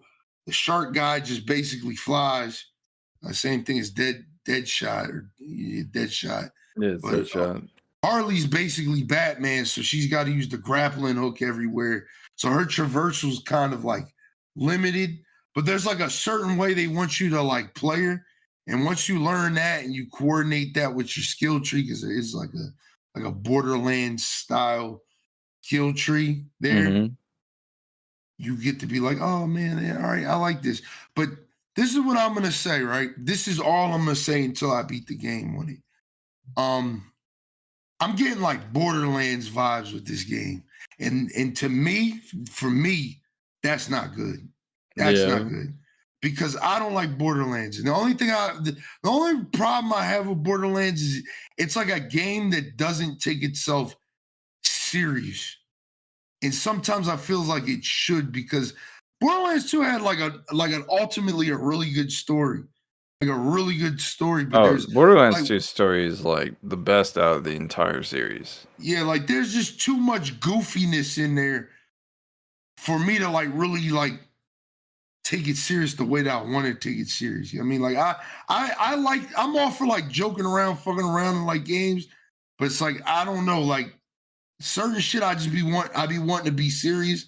And that's what always like kind of pissed me off with Borderlands. Like it's like goofy and wacky, and it's just like, you know what I mean? It doesn't take itself serious. So it's like, it's hard for me to take it serious. That's how I feel about this game. Like, it's just like, even like with the menus and shit, like it's goofy. Like everything looks goofy. The guns look goofy. The character designs look goofy. I mean, the enemies look goofy. The enemies make goofy ass jokes. You make goofy ass jokes. Like there's a point where like I was playing as Harley and she was like, yo, if I get one more order where I gotta go, oh, defend the computer, go kill this person. It's like, oh, you're self-aware. That's funny. But at the same time, this is whack. Like, yeah, I mean, like that was kind of like it'd be funnier if the game was actually good. Yeah, man. It's just I don't know, man. I don't know. I think, and this is what I think. I think once the first season content comes out and all that shit comes out, that'll define if I'm gonna keep moving forward with the game post end game content, like once I beat the game and stuff like that. But like I said, I can't say I'm not having a good time. I'm having a good time. It's just I feel like the characters just kind of piss me off sometimes, dog. And I just be like, man, like y'all niggas don't just like shut the fuck up, man. Like I just be like, the writing's good though. Like it still has like that Arkham style writing and shit. So it's like I'm just conflicted. I'm very conflicted. Are you talking about like narrative wise, the writing's good, or the dialogue? Yeah, narrative and dialogue wise. No, Okay. I'm not even gonna lie to you. There's a part in the game, I don't want to spoil it for y'all, where you go up against Batman kind of early in the game. It's very early in the game. You go up against Batman, but it's in a way you would never expect, and it's like super fucking fire. And I wish we would just have like more ways of that. And I'm hoping once we get to the part where we have to actually, all right, start taking down like the Justice League, Flash, Green Lantern, and all them, that their boss fights aren't just like shooting galleries. It's not just shoot this guy a bunch of times. I hope it's more, you incorporate their abilities and their powers and stuff to make you feel like, all right, man, like how the fuck do I, Harley Quinn, with a submachine gun beat fucking Green Lantern? You know Yeah, what I mean? honestly, like in terms of like realistic comparative, like to the actual people you're trying to fight, I don't. It's hard for me to believe that it's even possible without some sort of like gimmick. I think they all get it. I think they all get a gimmick too. See Because that? I'm not gonna lie to you. I got the ending spoiled for me by accident. Everyone so I kind did. of know what's going on. Nah, not that part of the ending. There's like an ending. I know what you're talking about, but there's like an ending, and it just like all makes sense. And it's just like, damn, bro, like that's kind of whack. But at the same time, like I kind of bought the game off of the premise that I do like these type of games, like these like just overrated shooting galleries and shit that you play with your friends and you get better loot and shit. I like that shit. So that's what I got it off of. I was just like, fuck it. My boys bought it, so I have people to play with, and we can all get together and play the game and shit like that. It'll be cool for the, 20 hours we put into it. And I mean, that'll be it with that. You know what I mean? Put that to the side and never probably talk about it again. Because like I said, I did a lot of research on the game before I did buy it. Like I had a lot of people say like, yo, I really do like this game. It's fun. The combat's fun. The missions, the side missions are a little corny, but like the story's really good. I mean, some of the encounters are pretty fun. You know what I mean? And that's what I'm just kind of riding off of. I mean, but I'm not expecting any type of like, I'm not going to be playing all 4 seasons of this game because there's already with the roadmap, there's 4 seasons already planned out. That's I know crazy. I'm probably going to drop it by like season 1 or probably like season 1. I also found that games that plan out that far ahead usually end up never achieving those goals. Yeah. It always gets changed halfway through. And not as like a bash, but I'm just like it just funny to me that like that's been happening recently, or like stuff like that just consistently happens. Where it's like, oh, we have a roadmap for like the next 2 years, and then it's like, we've done none of the roadmap. We've changed it.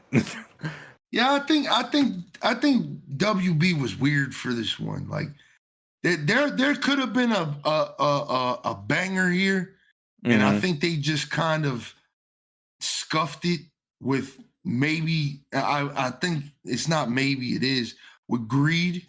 I mean, I think greed had a lot to do. That's the whole reason they're doing a looter shooter is for greed.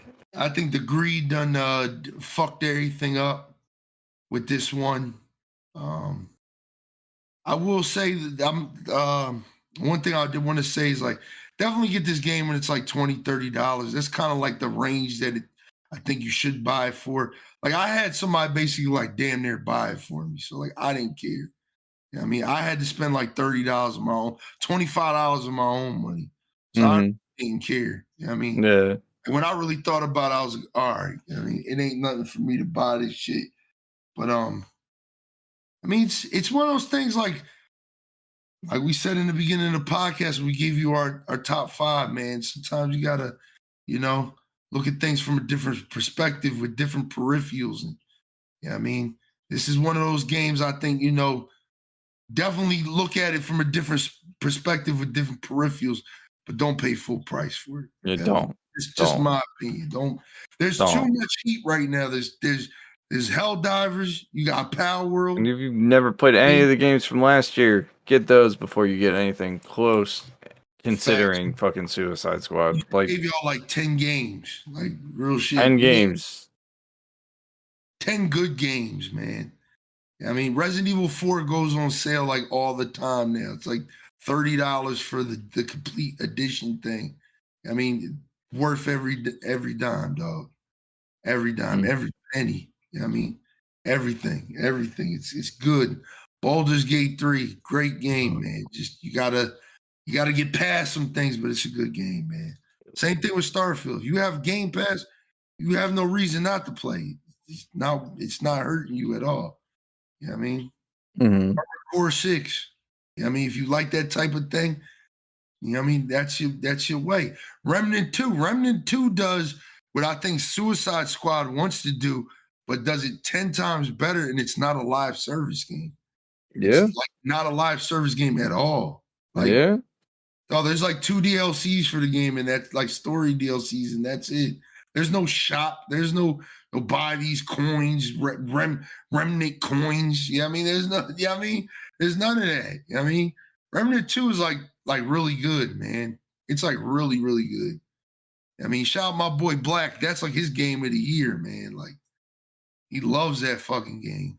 And it's not a bad game. It's just I got too many games I'm playing right now. So it's just we haven't got back to that, but we will on stream soon. Maybe this weekend. But last news, and then we're gonna wrap this one up. Very last thing.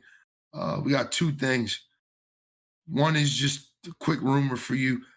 Getting a PSP2 apparently, a proper PSP2, not the little Steam or the streaming device thing. There's a rumor going around that Sony is working on a PlayStation Portable 2. That's gonna be like a day one cop for me. I ain't gonna lie. If that's real, that's gonna be like a day one cop. Okay. How you feeling about that? Are we gonna get like? I mean, we already got what's it called for like PlayStation and PC. I think. Was it fucking Crisis Core? So, the only other one they need to bring over is Battlefront Rogue Squadron or whatever it's called. Oh, Rebels, yeah. Yeah, Rebels. Right.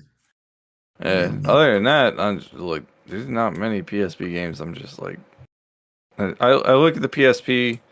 It's good for its era. I don't think it needs to be resurrected. I think there's a reason why the Vita didn't do so well. And Vita didn't do good because Sony ain't believe in it. They ain't push that motherfucker. They really didn't. And I think like Vita was amazing. The Vita was amazing.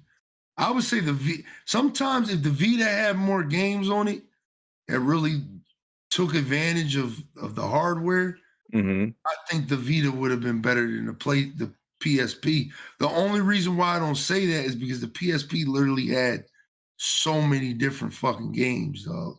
So many games, dog. Yeah, but that's back when they were trying to actually push it. Yeah. The Switch, I feel like, is just between the Switch and literally, if you have a Steam Deck, I don't think there's really room for the PSP too.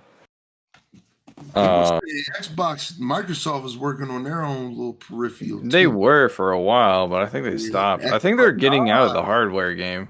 Yeah, that's what it's looking like, man. That's what it's looking like, dog. And we were talking about that on stream the other night, and I told him, like, look, man, like it's sad because it's just sad, but like think of it like I thought about it like Sega, man. Like, Sega was killing it during the 90s and shit like that, the early 2000s. Like, I mean, the Dreamcast to me was like fucking heat. There's so much like good ass games on the Dreamcast that it's just like we don't get shit like that anymore today. Mm-hmm. I mean, well, I think it'll be fine, because if that's the case, then it's literally going to be more games on Game Pass, and Game Pass is already super successful, and I think that's why Microsoft has seen the success of being like a streaming platform. So they're moving towards that direction, and it doesn't really make sense to have like to really invest in like consoles like that. So I think this is financially the right move. I don't want to see them do it, because I think having an Xbox will still breed healthy competition for the console market, but at the same time, like, I'm all for putting all the games on other platforms as well. So it's really a mixed bag. It's a mixed bag of things. I think at the minimum, they probably will produce Xboxes still. I think it's just going to be like, they're not going to try and improve any crazy features. They're not going to try in a new audience. They're going to be like, Game Pass here, and pretty much leave it at that. I think that when it comes to like their strategy, if they put their games on to Sony, they still have to pay for them full price. They're not getting the Game Pass experience, right? Yeah. But if they're on Xbox, they can take advantage of that Game Pass, or even if they're on PC.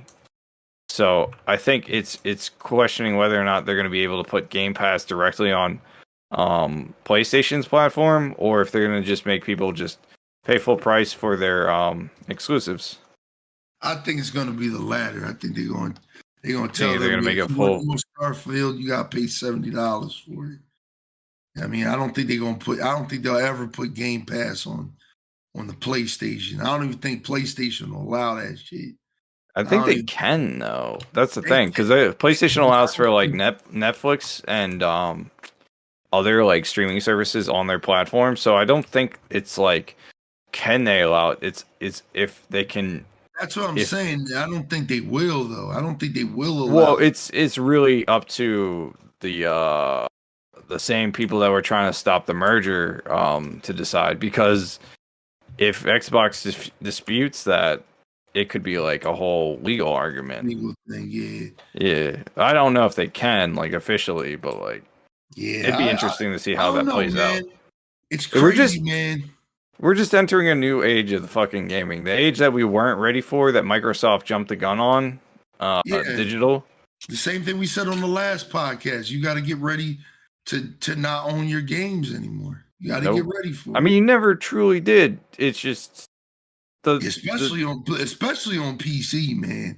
I was thinking about that shit the other day. Like, I haven't seen a physical PC game. I haven't seen a PC with a CD drive in almost 20 fucking years. You will fight. It always cracked me up when everyone was like, "Oh, I'm gonna get the Ultimate Edition for PC." I'm like, "Yeah, but where's the game disc?" Like, you get a code. That's it. It's crazy, man. It's crazy, but you got it. It's just evolution. That's why it was important for me to get the physical copy of Metroid Prime 4 remake. I was like, certain games I just want the physical copy for. Yeah, Yeah, man. So in And 30 years, you can be like, man, I I know, want like to I play was this. streaming the other day, and one of the guys in my chat was like, "Yeah, the physical copy for Baldur's Gate is coming out." And I'm like, "Damn, they launched that shit straight digital. I didn't even peep." Yeah. Yeah, man. It's crazy, dog. I seen a picture of like a GameStop the other day. Mm-hmm. Remember how GameStop used to have like all those fucking boxes on the wall and shit? Now it's just like there's little sections and they're Mm-hmm. just cards that you can take up to the counter and they'll give you a code and shit. It's Yeah, fucking wild, man. it is wild. That's why GameStop's been struggling because they used to rely on physical media, Yeah, and now now they, nobody yeah, uses physical media anymore. So it's yeah. like no point to like You, buy physical media. And it sucks, you know what would fix honestly. that? You know what would fix that? If they would What? actually allow us to own the not the license, but the quote unquote authorization to the license that we buy when we buy these games. Because that's all it is. When you buy these games, You you're want it? just You want the game to be an NFT? yeah. Yeah, I want to be No, like, all right, I'm done with this no. game. I want to sell this shit. Like, Yeah, that's yo, called key Sean, you want this? resellers. It's Yeah. already a thing. Yo, Sean, you want this game, man? Here, you can have this game. Give me $20 for it. You know what I mean? No, that is a thing. I think it's on like GitHub is like key resellers. I don't know if like I think that's for GOG because GOG no, actually gives you you the can key. redeem keys you buy all over there on Steam too. Oh Like shit. I don't know if the key that you physically use to play the game is able to be resold, but I know keys can be be sold if you buy them and don't use them. So like Oh, okay. it's a possibility that like that key that's generated for your copy of the game could be considered physical media, but at the same time it's going to still be the same value as a digital like this is my argument with like games is like you buy a skin in a game, it's literally a carbon copy of the skin that someone else bought, right? You just have a unique ID tag to your account. So like I think my issue would be for like a weird NFT style game. It would just be like I don't know. I think it would just cause a lot of weird controversies in my opinion. I don't think it would This be is the age we beneficial. live in, man. And this is why gaming sometimes for some people can be so goddamn depressing because this shit ain't the same no more, man. This shit No, ain't the yeah. same. You can't just play games offline or anything. Yeah, Not you that can't just I plug it, prefer to play put your games offline, but yeah. still, like, Yeah, hell yeah. Like I tell people all the time, like, well, a lot of these games, like are always online or whatever the fuck it is. yeah, this is why I I don't truly appreciate the have an Switch. issue with it. Yeah, of course. That's why I tell people all the time, every game I buy for this Switch is damn near physical. Because I said this the other day, but one of the coolest feelings to this day is being able to put like the cartridge in the Switch, man. Mm-hmm. Like it's like that. That's true nostalgia to me. That's true nostalgia. Like, oh, we about to play this game. Hold up, let me go get the box. Let me go take the cartridge out. You know what I mean, we don't have that no more. It's like, all right, bro, we getting off Helldivers, we getting on Call of Duty. It's like that. It's literally like that. Yeah. And me saying it, I'm already launching up Call of Duty. You know what I mean? Yeah, what the fuck? I mean, we live in a totally different era, and that's why I mean, we're not trying to end this on a sour note here, but I mean, get ready to not own your games no more, man. Like it's coming, dog. You could tell. Like Microsoft even had a patent out of when their shit got leaked, supposedly saying that their next console is going to be straight streaming. Yep. If they do another console, and I was thinking it's going to be like the little Apple TV boxes or like your little Roku or something. You literally will probably just plug that shit in your TV and that's it. Yeah. I mean, that's your Xbox. Your Xbox is literally a little box. Yeah, because in. they're really leaning into the streaming Game Pass, and I see them changing their Xbox is into less of a gaming console and more of an entertainment center where you can watch movies and shit. Yeah, well, that's what they already tried to do with the Xbox One, and it failed. But I think now it failed because the always online DRM and the fact that you needed to have an actual camera on at all times. It's not just that. I'm gonna tell you why. And this is giving Xbox the flowers, right? Mm-hmm. It was ahead of its time, dog. The It world wasn't was. there yet. The world It wasn't was. there yet. It Now it's was. like people don't have cable anymore. Everything's a streaming service. Mm-hmm. Paramount Plus, Pluto TV, HBO, Netflix, all that shit. You make it just a little, you know what I mean? Like I said, try the Xbox One again. You know what I mean? Give somebody like a an Alexa type thing. You know what I mean? It's like an Xbox with the Cortana inside of it. You know what I Yeah. mean? That people could just Cortana control is and in be like, Xbox. Like well, that's yeah, basically, it's already in yeah, there.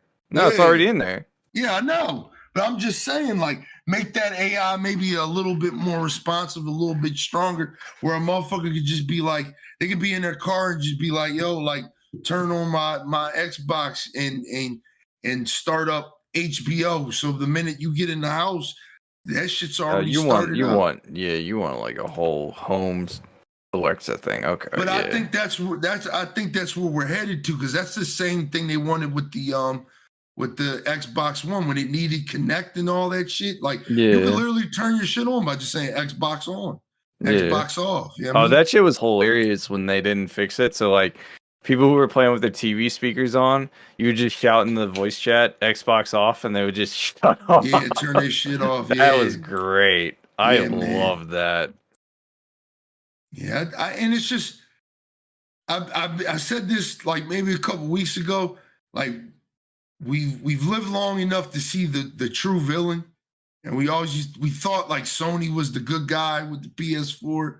Like, oh, you could share your games. Like you could still give your friend, let them borrow your games. But now we're seeing Sony do all this like scummy shit.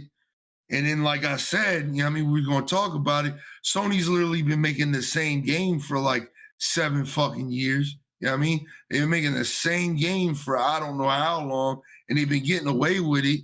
You know what I mean? And it's just getting away with this. It's just, I'm waiting for people to call Sony out again, man, because it's just PlayStation is just. I mean, the PS5 is my main system. Like I buy a lot of my games on my PS5 because it's easier for my streaming setup and shit. But like again, like Sony's does a lot of dumb shit too with the way they handle things. They got this whole premium, the PlayStation Plus premium extra essential shit. Yeah, I mean, but you don't get any first party games. Like you can't play Ragnarok if you have premium. You're paying $17 a month for that shit. Starfield came out day one on Game Pass. Yeah, I mean, you can feel how you want about the game, but the shit was dead. If you had Game Pass, it was fucking free. Like it's fucking free. Like day one. It wasn't like there wasn't a wait period. They just gave PlayStation Premium people a 2-hour demo or 2-hour trial to play Spider-Man 2. The game been out for like 4 months now. Like that would have, if it was Xbox, it would have came out day one on Game Pass. So it's just like I said, we lived long enough to see who the villain was. Sony been doing a lot of dumb shit. They're feeling themselves because they're kind of winning the race. Well, they are winning the race. They didn't win the race though. That's the thing. So like in terms of consoles, yeah, they sold out Xbox, but like Xbox has all the fucking games. Like that's the thing. Like Xbox Game Pass is a lot more valuable for the people that want Game Pass or want those types of games. It's on Game Pass and it's accessible on PC. So in terms of like it's a great value, man. Did Sony win the console market? Yes. Did they win the subscription war? Probably not. In fact, they raised the subscription fee, and their PS Now, which is the competitor to Game Pass, is just not that great. Yeah. There's not that much value to it, and they still want to incorporate it into their subscription for their yearly sub. So it's like, I think, I'm pretty sure that Xbox, as much as the L's that they have taken last year, and probably the L with this rumor leak, that they will take, they're gonna end up probably winning the long game because that's what it feels like they're playing it. Yeah, I think so too. I think so too. Yeah. I think so too. I think their future looking bright as shit though. Like I Mm-hmm. said, they got Hellblade 2 about to come out. Remember how hard Sony fought to keep the merger from happening. Like Yeah. how much of a threat Microsoft was to them But simply that's by just because they buying Call of Duty, and they know they don't have any multiplayer games that will compete. Even Helldivers 2 isn't going to compete against Call of yeah, Duty. hell no. Hell no. Like it's a fun, great game, and I love it, but it's not like Call of Duty just appeals to a much wider market. Yeah. Call of Duty is Call of Duty, man. It's the game. It's going to be interesting this next few years of gaming because if you really think about it, this is what I was thinking about the other day. All of these great games we just got last year were pandemic games. Mm-hmm. There were games that were probably supposed to come out in 2020, 2021, but got pushed back because of the pandemic and shit. And I think we're about to finally hit a dry spell, which is good because I need it to catch up Yeah, I on, needed to catch you up. know. Yeah, but it's gonna be interesting to see what type of games we get, in the coming future, man. It's gonna be interesting because gaming is already to a lot of people, it's kind of falling off. People are falling out of love with it because a lot of these games, and we'll talk about that on the next podcast because that's actually the subject for the next podcast. We're gonna talk about, gaming, sometimes feels like a fucking job, man. It sometimes feels like It is a you job. come home. Like I came home the other day and was playing Call of Duty and shit. And it's like I had immediately had to log off, man. I just couldn't. I just came home from working 10 hours, and then now I got to get on this system and I got to like try super hard. It's like nobody's got time for that, man. Oh, let me tell you, like last night I was burned the fuck out from work, and we were supposed to record the podcast and talk about games. I was like, I don't want to talk about that shit. I want to actually play the fucking games. Yeah, man. It's tough, dog. It's tough, but one thing I want to tell y'all, man, is if you really love this shit, man, don't let all this new age shit take you out of it, man. Because, like we just said, we gave you guys 10 games that you can play right now. A lot of them going on sale. A lot of them are pretty not that cheap from the expensive. rip. Yeah. It's just like, dog, expand your horizons. Get the fuck off Call of Duty. Get the fuck off 2K. You know what I mean? Get the fuck off of these casual ass games and just step into something outside of your comfort zone, man. Mm-hmm, Like I said, I did that with Jedi.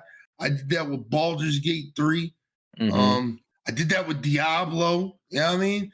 And look, those games are on my top 5, man.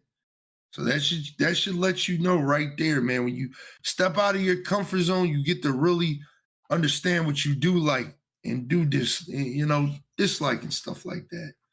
You know what I mean? But we're gonna wrap this one up because this has been a long one, man. We had a nice little conversation. Mm-hmm. We owe y'all this episode. Let's say it like that. We owe you this because we've been kind of slacking. Just late. Yeah, we gonna get back to the regular schedule every 2 weeks and stuff like that coming soon. We got some more content for y'all coming. But yeah, we gonna wrap this motherfucking thing up, man. We gonna get this thing popping. Because I gotta take a shit. I'll go. You got anything you want to say to the listener before we wrap this shit up? I know you working on a lot of shit, man. Don't forget to subscribe to the Couch Combat YouTube channel. Follow me on ENFERNO on Twitch. My IG's been popping off ever since I've been uploading reels and shit. So check that out. It's usually the same shorts that I put up on YouTube, but like I'm working on stuff with that. Pokemon stuff is coming out eventually. Like I said, that stuff's always going to be on the back burner and priority for the main content stuff. And that's more of a hobby channel, just to dip my toe and practice new styles of editing. And then yeah, I gotta take a shit. So let's wrap this shit up. All right, man. And my closing statement to y'all is, again, play more games. Make sure you drink water. Enjoy life. Maybe make sure you go outside too. touch some grass every once in a while. Yeah. I mean, Valentine's Day coming up. Make sure you hug a female or a male, whatever you're into. I mean, whatever you do, I don't care. That's your prerogative. I mean, but Yeah. make sure you follow me. Make sure you check out the links down below.